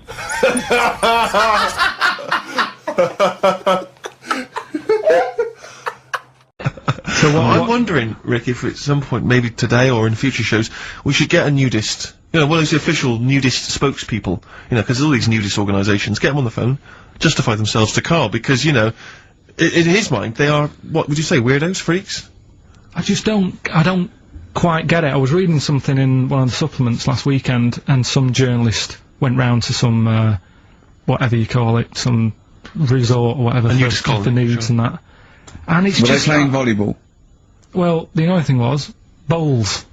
Why is that annoying? Well, don't play a sport where you got to bend over. Neil Young from the album Zuma, and that's Pardon My Heart on XFM 104.9. Ricky Gervais, Steve Merchant, Karl Pilkington. We just had a text here that says, and I don't know what truth there is in this, as ever, but John says there is apparently a nude bike ride today in Hyde Park. Now, I can't believe that's the case, because I don't think it's allowed, is it? You can't ride around with your veg, can you? I don't know. Why would you want to?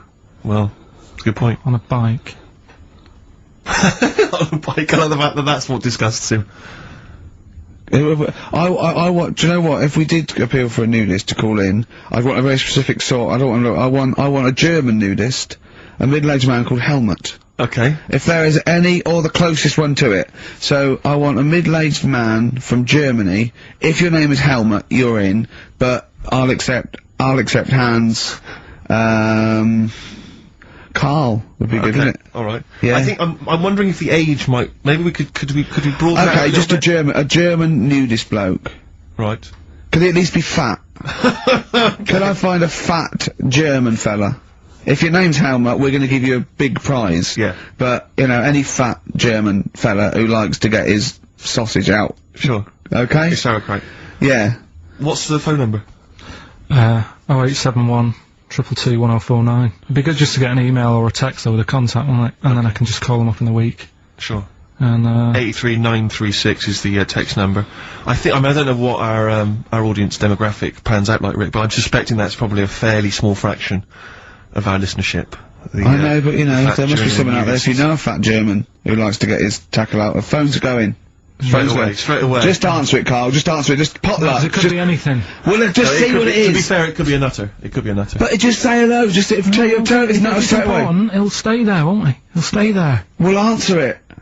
Answer it. Leave it. Answer it. Oh, you see this? It's gone. It's gone. There you go, he bottled it, so... just as well. Well, you took too long to answer it. There's a vicar in, Australia who's started sort of doing his services and all that in nude. Hot, isn't it, out there? Yeah, well, the churches aren't. Churches are pretty cold. It was on some website. Of course it was, yep. Just saying about a vicar and that who's, there's a lot of nudists and that who want to get married. Do it, you know, don't mess about with the wedding dress and that, just snip up. Cheaper, isn't it? Well, I suppose it's so, I suppose if you believe in God, you believe that, that's the way to be, innit? Because Adam and Eve and that. Yeah, but then in Adam and Eve, the shame made us dress up, didn't it? Yeah. Eating the apple and things. Yeah, but God didn't want that, did he? No, he wanted to see it all. He was loving it. He was having a whale of time getting a life full of all of that, and then the snake said, cover yourself up. Stitched him right up. Yeah. So if you believe in God, which clearly I don't, do you believe in God, Karl?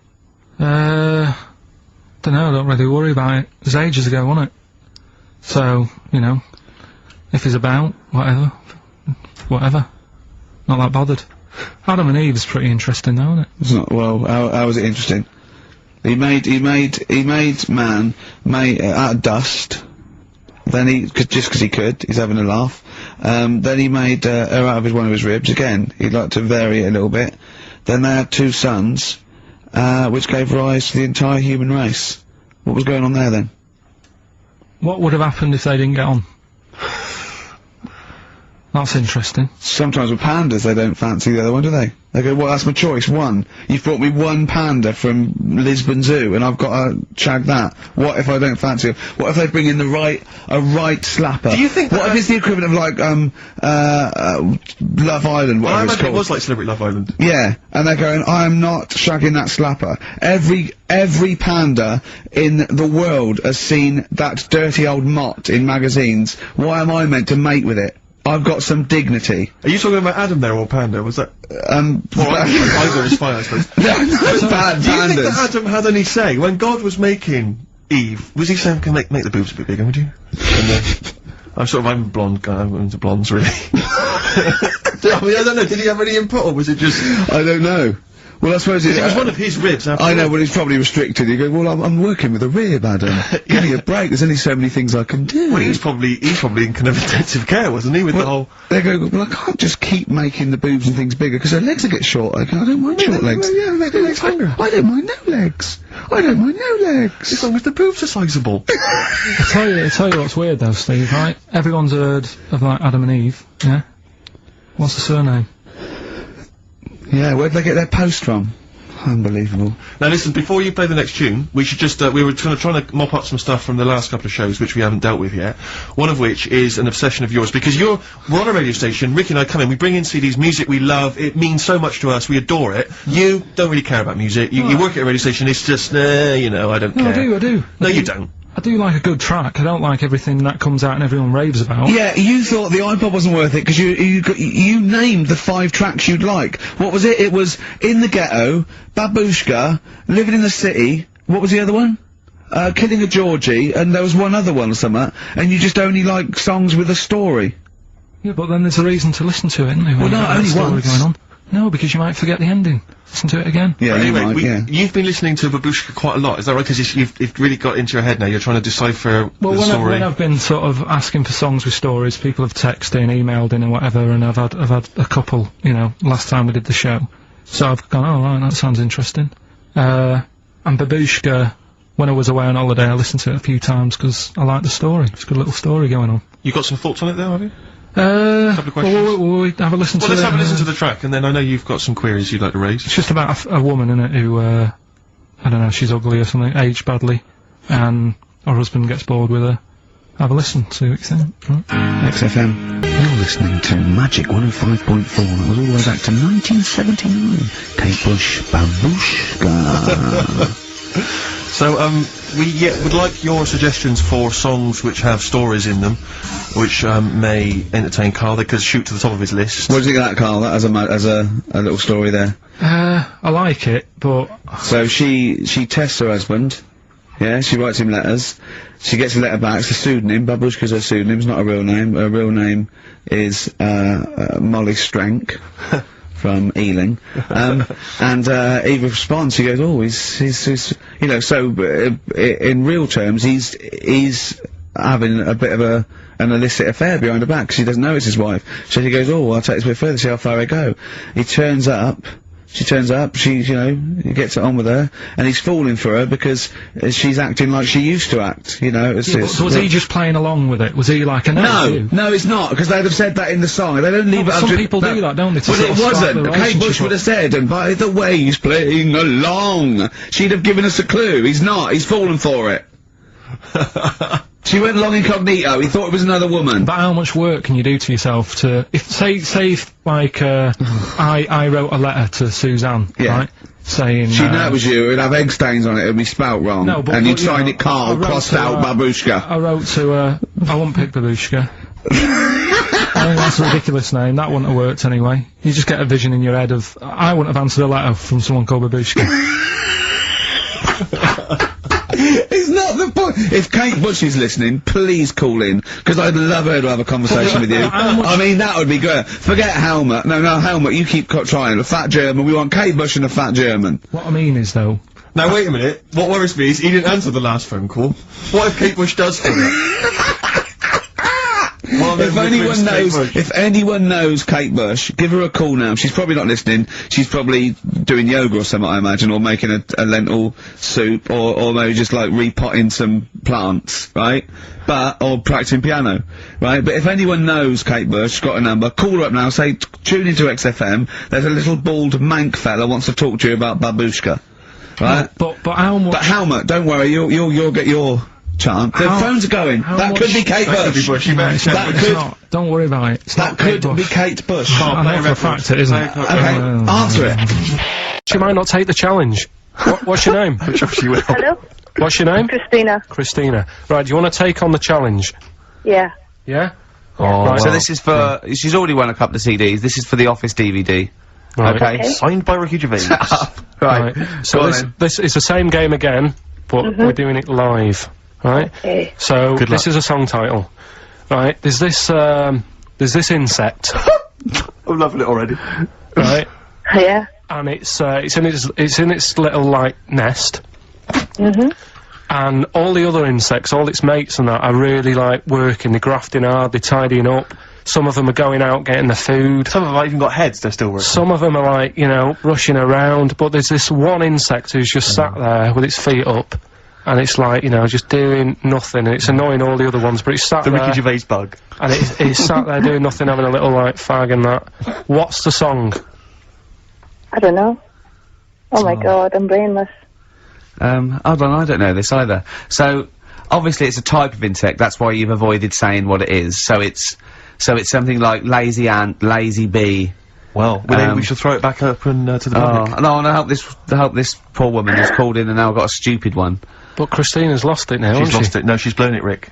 Oh, sorry, you got only because you changed the rules halfway through. Anyway. She hasn't got a DVD player, so she's not bothered. Okay, alright. Cheers, then, Christina. Bye. See you later. So we can throw that back out then, can we? Well, I don't know. Is there anyone on the phone? Yeah, go on, take the next person. So what was it? There was some bugs, there was a bug and one of them wasn't doing any work. Loads of them are working really hard. Sure. This one's just sat there doing nothing, annoying them all, right? So, XFM? God. Hello? I'm glad to say it's in Karl Pilkinson's mind. I like him. Hello, XFM. I like him. Hello? Hello? Oh yeah, is it Animal Nitrate by Suede? No, it's not. Good answer. Good answer. Is it a good answer? That doesn't make any sense, does it? It does, it? Oh no, like Karl does. Yeah. Hello, XFM?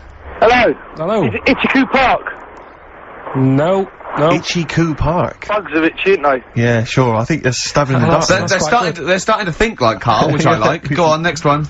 Hello, XFM? Is it Scratch Pervert? No, it's not. Scratch Pervert. She's come out of nowhere there. It's good. It's something to do with lazy bug, or lazy ant, or Hello, lazy XFM. bee.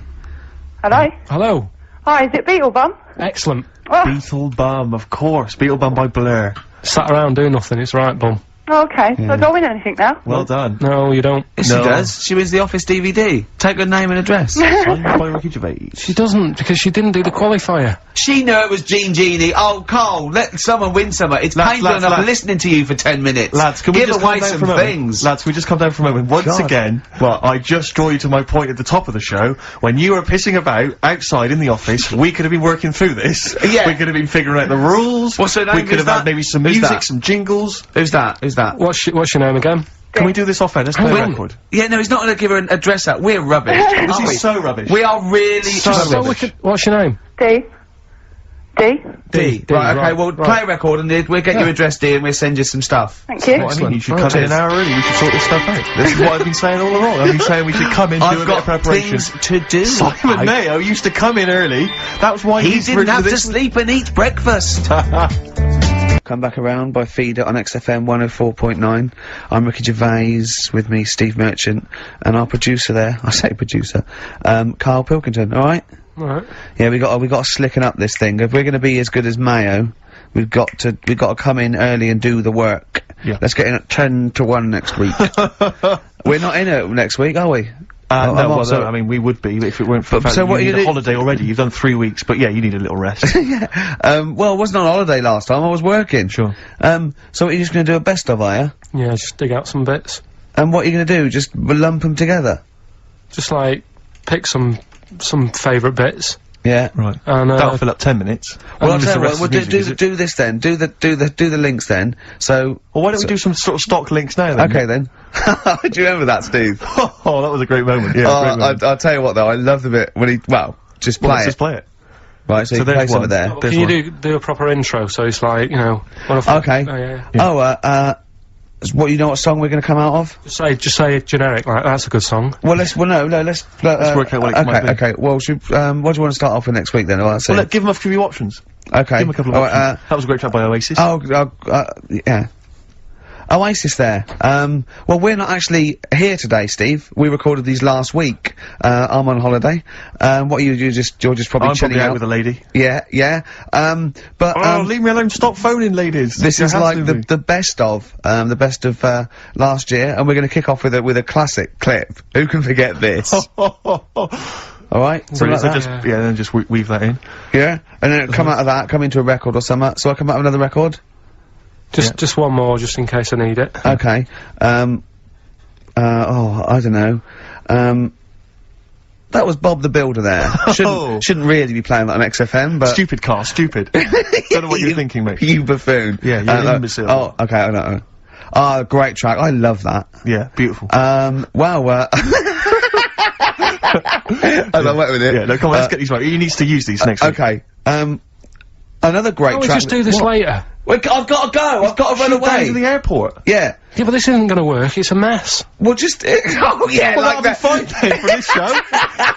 They can slot right in, Carl. Yeah. Talking of a mess, mate, your competition. Yeah. It was a shambles today. I mean, last week we gave it the benefit of the doubt because it was the first time we'd done it, but you've got to think it through, mate. You can't be making it up on the spot like that and changing the rules. Yeah. I'm sorry, mate. I mean, I know you did it with the best intentions, but it was I feel shoddy. worried that people think we get at Carl and Yeah. everything, But that it's was appalling. Yeah, it was I mean, it was terrible. shoddy. It was sort of like- interminable he as well. I gets- think you've got to compress those stories. he You've got gets- to tighten them right He up. gets paid something like 30 quid extra for this as well. So I mean, he's getting good money for it. Listen, right, you say that you've got to compress it, right? The way I look at that competition, it's like Columbo, right? The murder bit at the end is done in like 3 minutes, but you drag it out for an hour. Yeah. So you sort of make it exciting and like, oh, I wonder where he's going with this. Sure. And it worked. You know, D Hudson, she's walking away with the DVD, she's laughing. Yeah, but Dee's fine. She's the only one who's gained. Everyone else has had a miserable time. yeah. Of course she's happy. She's won something. But what about the listeners? There's no entertainment value I mean, there. they're loving it now because me and Steve are on, and this is scintillating stuff. Yeah, this is dynamite You know, this stuff. is amazing stuff. Talking about we're not going to be here next week and doing next week's links. Yeah. Because I can't be bothered to come in early. Okay. Wow. Excellent. Well, it's that's 1:45, Steve, on XFM. I've enjoyed this 104.9. wonderful collection of our greatest moments. Yeah, there's still more to come. You'll be next won't you? Yeah, I'll be back next week. Okay, I'll do the last one. Well, I hope you enjoyed some of the best of moments there with. I'm not going to use these. Why not? They're a mess. Forget it. Forget it. Forget it. We'll do them in a bit when you're done. I'm not doing it. I cannot do it. When's your plane? It doesn't matter when the plane is. We can do it in a bit. I'm definitely not doing it. I'm not wasting my time going through that. Well, listen to them. so There won't be we'll any waste our links then. time. Right. Forget it then. Favourite Suede song there. Stay Together. By Suede. Stay Together. Well done. Well done. That's what you're being paid for. Well, no, because it could have been a Suede song sung by Atomic Kitten. Sure. And like I said, that's my favourite Suede song by Atomic Kitten. Yeah. So, you know. Thanks for that. Do you think this is the worst show we've ever done? No, I mean, we've done some god-awful shows in the past. Really? Yeah. Okay. I mean, some real grim ones in the past. Okay. Do you think people see through it even before we tell them that we're not really cutting the mustard, Yes. putting the F in? We had nothing to say last week. No, I don't think anyone's fooled. I think Really? some people are tolerating us because they quite like your TV work, but I mean, other than that, I think they know And we're they haven't charlatans. played good music. Well, We don't skip on the tunes. But you if know. I was listening to this, I'd be thinking I could do a better job. I'd be livid if I worked in like a bakery or something, and I was like, I hate this job, and I'm listening to us, gibbeting about on the radio. I'd be livid. I'd be angry. Really? Yeah. I mean, if this was a BBC show, I'd go mental. Why? Because Why does because I'd be BBC paying a licence fee and everything, so Oh, obviously okay. it would feel like it was my money being squandered. But we'd have to At check, least 'cause this they- is advertisers' money being squandered. Yeah. You know, this is big corporations. Screw them. Yeah, and people haven't paid anyway, have they? A lot of them haven't, They probably yeah. paid for the batteries in their radio. Maybe if they're listening in. We're so sorry about that. Yeah. Well, I feel guilty just for wasting their time, Rick. But next week's gonna be a clip show again. Yeah, there's gonna be a that clip Carl's show. gonna do. We've decided that Carl's gonna just do the links next week by himself. Or maybe get a guest hosting, maybe you know, like, what was that guy? Dennis Norden? Yeah. A Norden type. You know, in the Sony Awards, you hand in one show, don't you? Yeah. We could hand in next week's, couldn't we? Because it was broadcast in this year, just that it's a clip show from years ago. Yeah.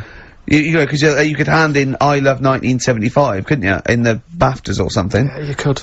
Yeah. So should we? You're even bored, aren't you? You're bored with this show as well. This is terrible attitude.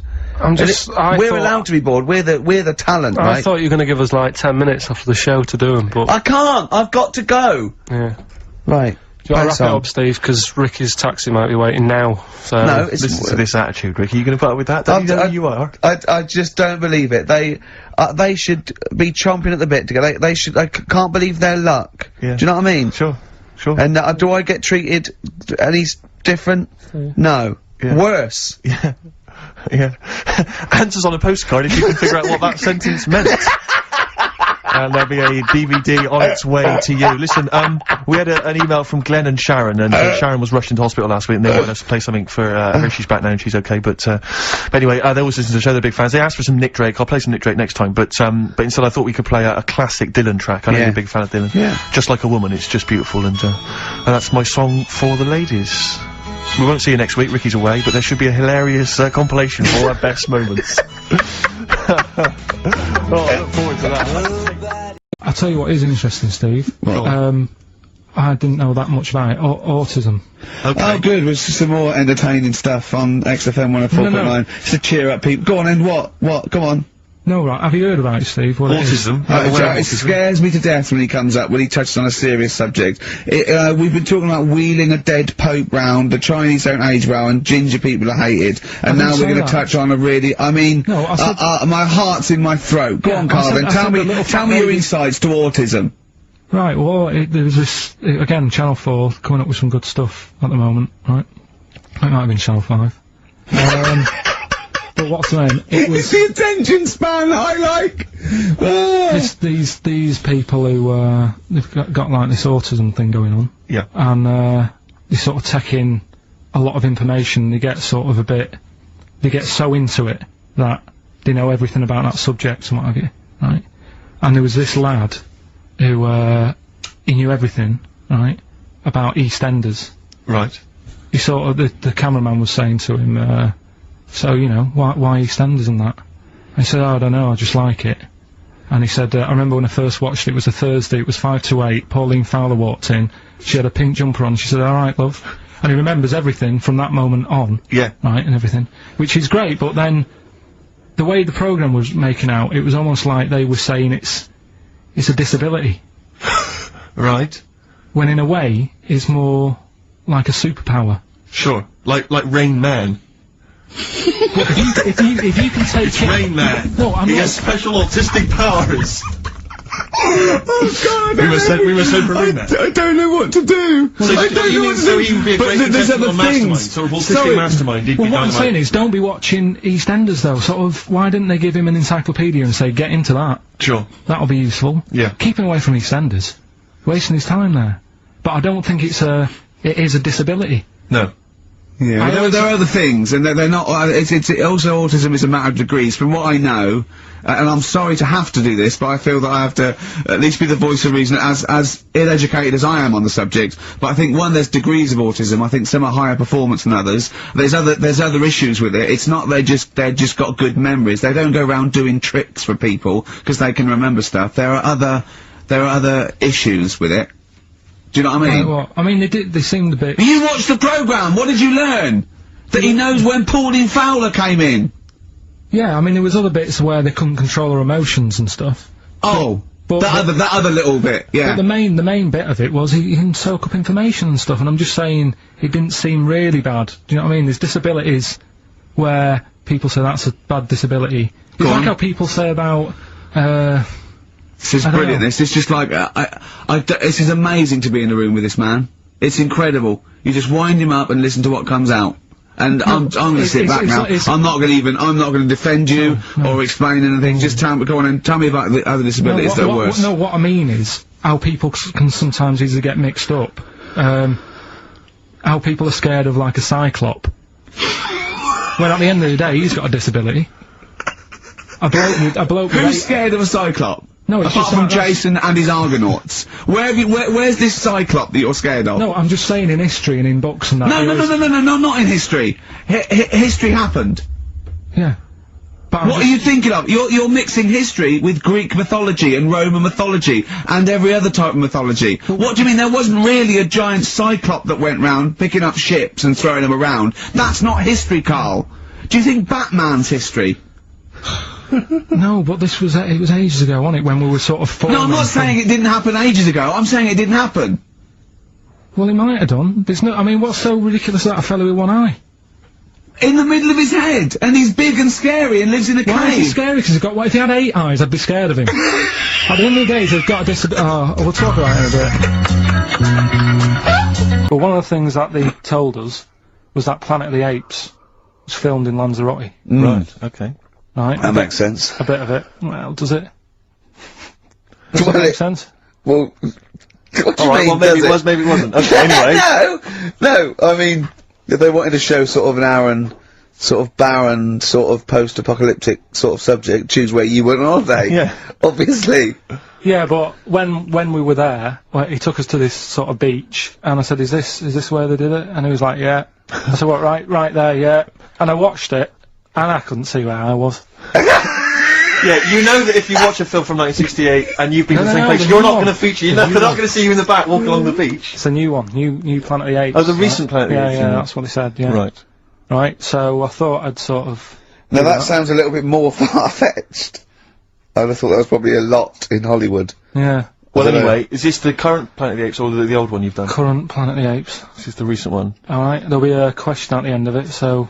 Listen and that. Is this entertaining to anyone, this? I mean, just take the last 4 minutes of conversation. But seriously, Rick, who cares? I don't. Do you? No. I don't. DVD's selling well. Exactly, what do I care? Right, go on then. Alright, so, Planet of the Apes, question at the end of it, listen and win some stuff, alright? Hey, where am I? What is this place? Hang on a minute, I'll have a look. According to the Lanzarote guide, we've been dropped off at the volcano bit. Apparently there's 36 volcanoes here to be seen. I hope you don't mind my saying, but this is a waste of time. What do you mean? Don't know why they need 36 volcanoes. Just keep one. Fill the rest in. Like a car park or something. Excuse me, guide. What's why's the bus drops us off here? What's so special about this place? Well, according to our holy writings, that is where creation began. Where the Almighty breathed life in the time before time. Oh, it's amazing that, isn't it? All this has been stood here for years and years. What about the coffee shop there? Is that old, is it? Well, nothing. You're out to rip us off. I bet it's about £4 for a coffee there. Always ripping people off. That's what annoys me with these trips. You get us in the middle of nowhere, we die in a thirst. I'm not able to do without. The reason I've come here, I believe this is where they did Planet of the Apes, innit? Love monkeys. Especially the ones in Planet of the Apes, because they talk and that. Talking monkeys can't exist. You're joking, aren't you? Of course they can. Getting up to all sorts of stuff. I read about a monkey the other day who worked on the railway. Right? There was another one about a chimp that did a bank job and went off to Spain to sort of... Shut up! Okay. What is that? Little monkey fella. It's come from that little coffee shop. It's been serving coffee. Now that is worth paying £4 for. No, you're teasing him. I'm not teasing it. It's working, isn't it? It's serving the... We want some coffee. Get us some coffee. I've heard about this. You can buy coffee that's been sort of hand-picked by monkeys. It's like Coffee Mate, except it's more sort of coffee primate. Yeah. Hello, little fella. We want coffee. What do you mean, we? You're gonna have a coffee, aren't you? What else are you gonna do? Go and look at another 35 volcanoes? I'm staying here, I'm having a monkey coffee, it's brilliant. You find this amusing? Jesus, it's a talking monkey. Right, mate, have a couple of coffees. Don't start now. We're off duty. I'm starved. What do you mean you're off duty? Have you bananas later? Just get us a couple of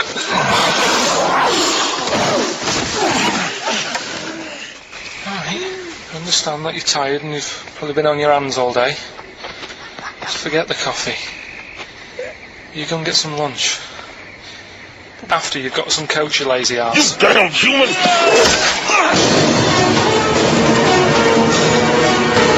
Powerful. Lovely. Excellent. It's like, you don't see. It got me thinking about things you don't see. And you don't see. Did you put this into a computer? Show me things you don't see. What else don't you see? Well, you don't see, like, an old man having a Twix. You never... Oh! So what? You know the terrible thing about all this, Steve, is he's right. You don't see an old man I eating a know, Twix. that's the terrible thing. So what they have got, right, they've made old man toffees, haven't they? They've come up with Werther's. Is that a song? Oh God! You don't see it. No, listen now. So they've got their Werther's, right? Yeah. So, look at him! You think he's giving a lecture at Oxford? It's not going anywhere. No, go on, sorry. Go on. I'm just saying. Right. You grow out of things. Yeah. And the old man, I'm sure when he was a kid, he'd have a Twix. Yeah. But now it doesn't look right, so he's having... It doesn't look right! So... Right. I don't think Werther's originals were specially designed for old people. I think they were sweets that just happened to have been made for years. That's why old people eat them. Yeah. They didn't go, hang on, there's a market here. I've noticed old people aren't eating Twixes. Quick, let's make some old man sweets. But the little advert, he gives it to his grandson as well, doesn't he? He goes, I have a Werther's original. No, I think it cuts though before he throws it back in his face and goes, get me a Twix. And a damn curly-whirly, Grandad, you old fool. I phoned Karl up in the week, yeah, and I said, what are you doing? He went, well, even though it's one of my days off, I'm just doing some research on the web. Found anything that said, yeah, I'm doing science. And then he said, you can get wigs for dogs in Tokyo. That's his scientific fact. And I went, what do you mean, dogs, if they need a wig? I said, if they need a wig, what, dogs going bald? And he went, like, this is fine to him, he went, it's a stressful city, Tokyo. The world's alright with Karl. He's always got an explanation. I've only ever seen him confused once. When, in Edinburgh, he looked out of his window one day and he saw a bloke putting a parking ticket on some rubbish. Yeah. And that genuinely confused him. Yeah. He couldn't work out, could you? It's a bit weird, isn't it? And the woman breastfeeding her 8-year-old child. You didn't like, did you? I don't like that. But, the what's the name? Animals with wigs. I kind of thought, after I put the phone down to you, I kind of thought about it, thought, yeah, it was a bit daft, that. Are you sure it's not the ageing pop group? No. The Animals? But when you think, have you ever seen, like, a bald pet? No. It's weird. What do you mean? Because my mum, we had a cat, we used to get through loads of cats because we lived there. Oh God, it's starting early today, isn't it? What do you mean It's only 10 past 1. What are you doing? No, Running a restaurant? We lived on... Oh God, what do you mean? No, we lived on like a main road. Oh yeah. Right? So we used to get through a lot of them. My dad kept saying, risk. you know, stop wasting money, you know, it's not Stop wasting money, not wasting cats. Right, so, anyway, we had this cat that was ill all the time. And, It's just bag of nerves, probably. Yeah, malingerer. Yeah, I'm terrified. I'm going to which house? Rome. Oh God, bloody hell. Rome. Don't let me go to the Pilkingtons. and it, for some reason, it kept being sick all the time. Right? Yeah, that is nerves. That's definitely nerves. So my mum kind of thought, I've had enough of this, and she shaved it.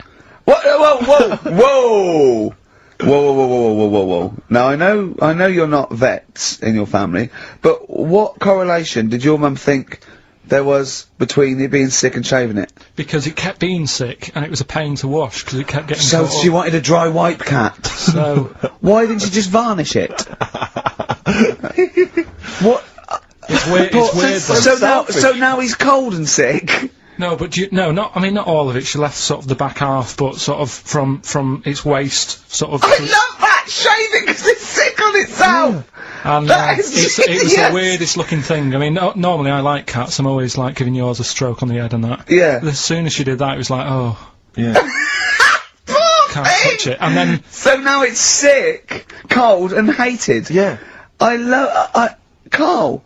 It must have, I mean, the other cats must have been taking the mick out of it constantly. It's just making things worse. Did it get, I'm hoping that it got run over and was put out of its misery. No, I think it got alright, that one. Or is that the... Yeah, it did get run over. It did. Oh, God. Right, what we going for then? Hanging the bacon, airy Chinese kid, alien gives man a beard. I think alien gives man a beard. I'd like to do that. Right, there's this fella, I think it happened in America, and he saw a bright light in the sky. And, Carl, if you're bored. And he stood there. This is a true story, is it? Yeah. He stood there. Yes, of course it isn't, Steve. And he saw this bright light, and it came closer and closer, and it was a UFO, right? Yep. And he looked at it, and it disappeared, right? And he gets back in his car. He looks in the mirror. And he looks in the mirror. Yep. He's only got a beard. He has. You sure it wasn't someone else who got in the car? And he was still standing out there? No, right? What? And it turned out, he got home and said to his wife or his girlfriend, it's a bit weird. So I just got out of the car to look at a bright light, and I got back in the car and I grew a beard, and she said, never mind your beard, where have you been for 3 days? And what had happened is... He passed out because he was pissed. No. The UFO had taken him for 3 days. Yeah. But he'd only thought that he'd only looked at it and it went away. Yeah. But what had happened is, he took him, and he grew a beard because he hasn't had a shave. Right, okay. I mean, was Will Smith or Tommy Lee Jones anything to do with this at all? Did you see this on a video maybe and thought it was an educational film? No, it's from a book that some kind person sent in to me. Here. Can I just ask again, just again, I'm just throwing this right back at you. Do you think there's any other possible answer here? Right? A man is absent for 3 days from home. He's grown a length beard. of time that it could take to grow a beard, lest we forget. What if he hadn't actually seen a bright light in the sky? What if he was lying? What if he was lying? He'd got knocked unconscious, he'd had a car crash. Just lying. No, just lying. Or he was just lying. Yeah, he'd been on a bender, getting pissed for 3 days and that with was his his mates. excuse to his wife. And they went, Dennis, what are you gonna tell your wife? Well, wait a minute. Wait a minute. She's not gonna believe I was out with you lads. Just say you're only away for a minute. No, she didn't know I wasn't away from it because of the beard. Oh yeah, it looks like you've been out for 3 days. Well, we have, that's... Exactly. Right, okay, we've got to cover that then. Alien abduction. Great one. Okay, let's try that. Do you see? That's a little scenario there that could have been played out. So, when you say educating Ricky, what have I learnt from this? Never listen to you again. That's all I've learnt so far. Never listen to you. Yeah, we'll add a little bit more in here, right? Well, no, what do you mean add a little bit more? We'll add a bit more to this what I'm educating you about. Go on. Right? There's only a law in America that says if you touch a UFO, you're gonna get done. Now, why would they make a rule? I don't know do you know, like, all their rules have a code? Carl, I genuinely do not know what you're talking about. Right, do you know, like, how here they might have... Do you know I what... have no idea. Right. Okay. Do you know, like, over here... I'm listening to Capital on these headphones. I got Foxy on from yesterday. Okay, what's the next one? What's the educating well, Ricky? I don't know, see, like I say, I was looking around and there's stuff that is interesting, right? I was looking on the web... But there's no point. Well, it's just that I found one about, What's the point? About a lad who, 8 years old, but he's still breastfed. Now, I don't know if you can get anything out of that. Is that what his mum said?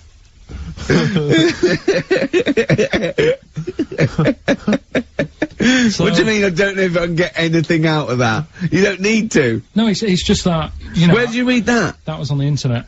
Oh, well, yeah. You're always unspecific when you mention it. It's just it was on the internet. Well, I'm trying to think what I put in. I think I put in Y to see if I'd confuse a computer.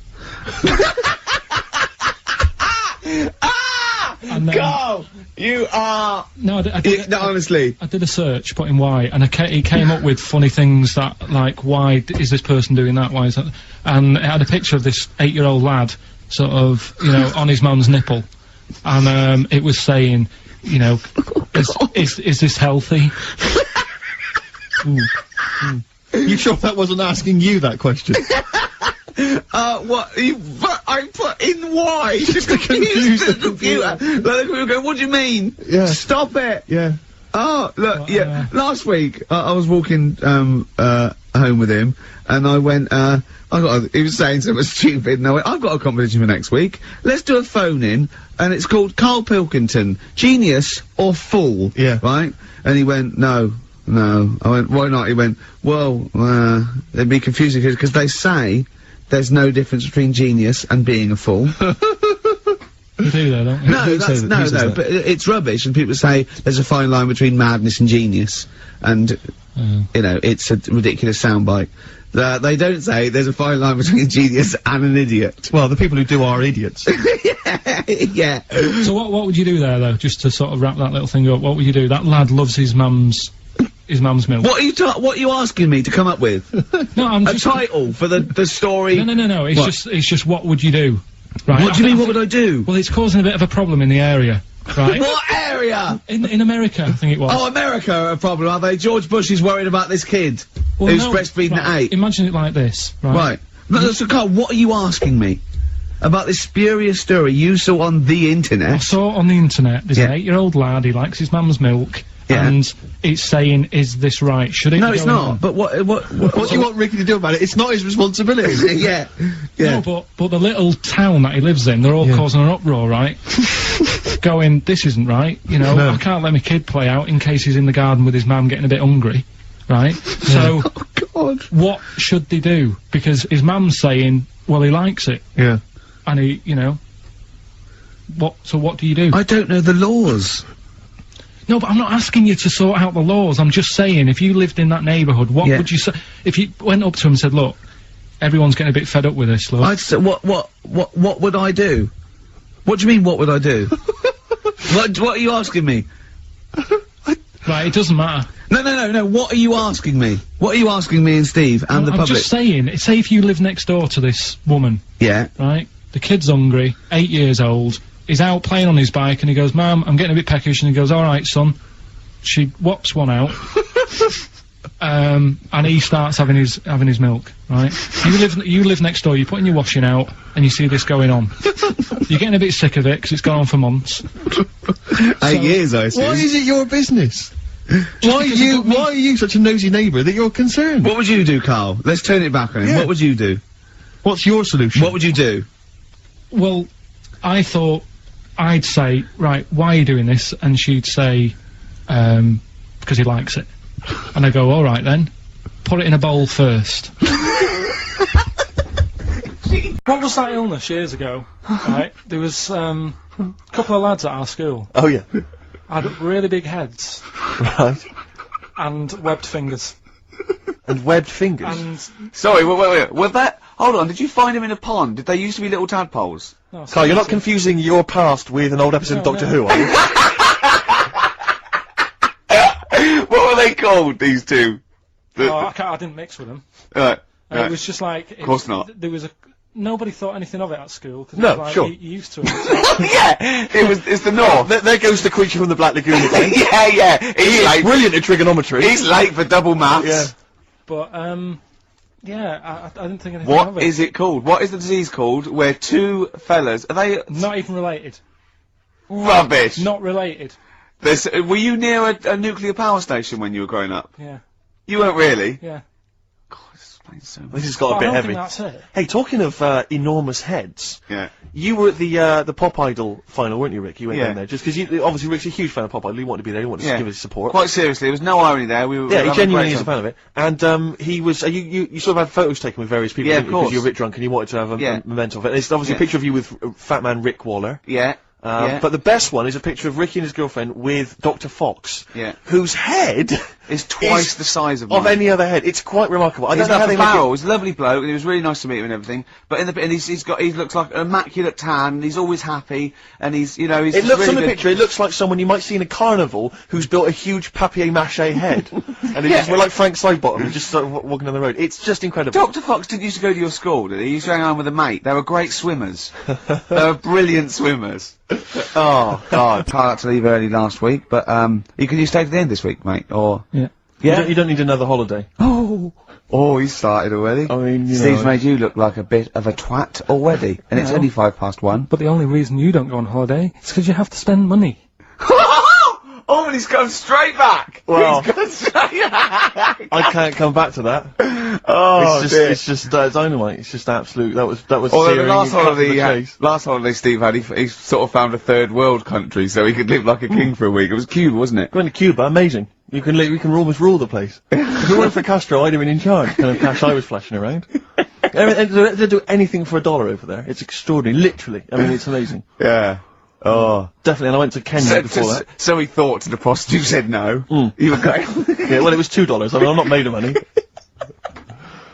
Did you have a good holiday, Carl? Yeah, it was alright. It's alright. Went down to Cornwall. Now, Tell you you were what, going to the monkey some odd sanctuary. people down there, Steve. Well, don't look at me. I'm not from Cornwall. Well, you're from that sort of area. Well, not really, but never mind. Genetically, he means. Right. They're weird. Well, you must have slotted right in. Why are they weird? What do they look like? Just all, sort of odd people. A lot of old people, but not just old, sort of messed up old. What do you mean messed up old? You can't just say that. There was a woman with a funny neck. Okay, in what way was it funny? Why did she have a funny neck? If you were writing an essay, you wouldn't say there was this woman with a funny neck. How would you describe it? She, sort of had her head, like, pointed down all the time. Like that. Don't do it, it's his radio. No, but just for you, I do like that. Yeah. Walking about, Yeah, okay, right. So, brilliant. I don't know. I was saying to Suzanne, what happened, you know. What do you think? Because Suzanne knows everything. That's the good thing about her being with you. You just ask her, what happened to her? And Suzanne goes, Carl, I don't know. Yeah. I haven't been here before. Suzanne, your girlfriend, or mummy, as you call her. Oh, sparks are flying. Yeah. I got a little bit of chocolate. Can you just lick a tissue and wipe it off? Oh. No, she said it might have been like, because back in the olden days, they carried stuff on the... The olden days? What do you mean the olden days? This woman was probably, what, 50? No, she looks about 70. Yeah. But like I do on Cheeky Freak of the Week, right? I always turn it round and we get, like, something good out Something of it. positive, yeah. I said to Suzanne, I bet she finds a lot of money. Always staring at the ground, yeah. Oh, how did baguettes come about? If this is going to be someone cooked a loaf a bit wrong and said, I can still make a sandwich out of it, I'm going to hit you. No. Go on then. Right. Napoleon, when he was at war and that with, Russia. 1812, yeah. Yeah, all his soldiers were like, you know, not used to the cold weather and that. So they said, take some clothes in your bag with you, because it's gonna be Chilly. nippy out there. So, they put all the clothes in the bag. Sure.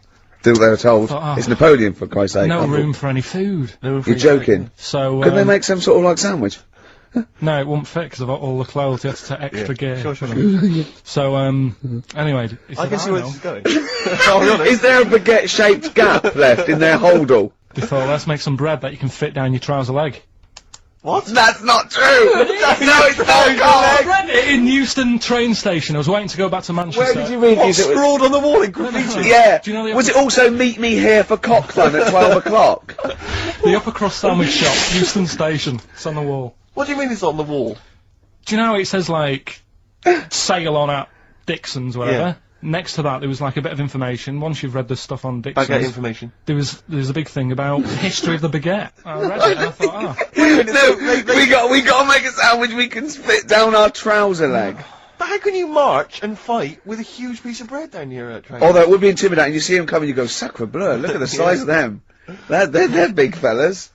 Well, Blimey. I can't help but feel that could be a practical joke at your expense. yeah. wouldn't do that. Well, the Earl of Do you ever Sandwich... question anything you read? If it's printed up, is that, Yeah. like, fact for you then? Well, it's not funny. I mean, if they were trying to be funny, it's like...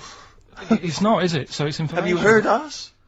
Things sometimes want to be funny when they're not. That's exactly what happened with the sandwich. The Earl of Sandwich wanted something he could fit down his pants.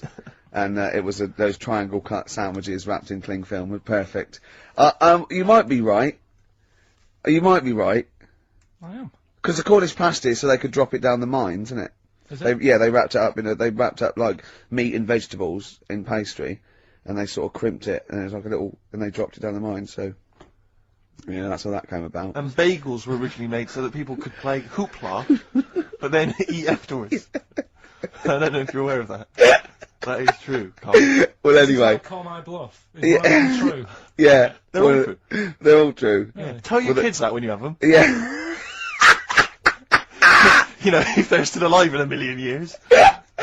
Well, it might be true. Can someone confirm that baguette fact that it was so Napoleon could stick it down his trousers? Not him, his soldiers. His men. Yeah. Fascinating information. Fascinating bread information, Carl. Well, we've had lots of emails. People, obviously, we inflamed and provoked Well, about actually, I have to say, the Cornish pasty.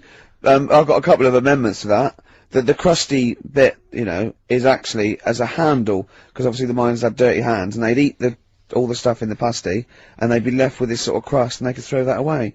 Also, someone told us that at one end was an apple, so you have a little sweet as well. The dessert. So, there you go. You noticed how, like, over the years we've been doing this, you know, way back when we started XFM, no one ever contributes when we ask about the music, when we ask about hip-hop, or their, you know, opinions on that, anything important. But start talking about pasties. Yeah. We've had about 5 phone calls. Yeah. And someone phoned up to confirm. They used to work for Upper Crust. And, basically, Carl got all excited. So it is true. She went, well, I don't know if it's true. I've read the same sign you did, Carl. Interestingly, there's an email here that says, which basically offers a history of the baguette. And, talks about after the revolution, the government decreed that all of France must eat the same bread. And it was up to the bakers to bake this bread of equality. And then Napoleon kind of made sure it was a particular, he kind of set in Obviously on the bread you can eat anything you find in the garden. Frogs, snails, bits of horse, but squid. the interesting thing is, Rick, that there's no mention of sticking it down your trousers whilst going to war. The French have tried to keep that secret for over 100 years, It was only Steve. the upper crust people. Nearly 200 years, that is a top secret. Somehow Euston Station upper crust got hold of a document, left behind in an old sea chest, possibly Napoleon's, could have been Josephine's. Unfortunately, jotted it down. He's kicking himself now. Oh, I cannot believe I left a note. If he talked like that. He did. He did that, yeah, he talked English, but in a very funny French accent.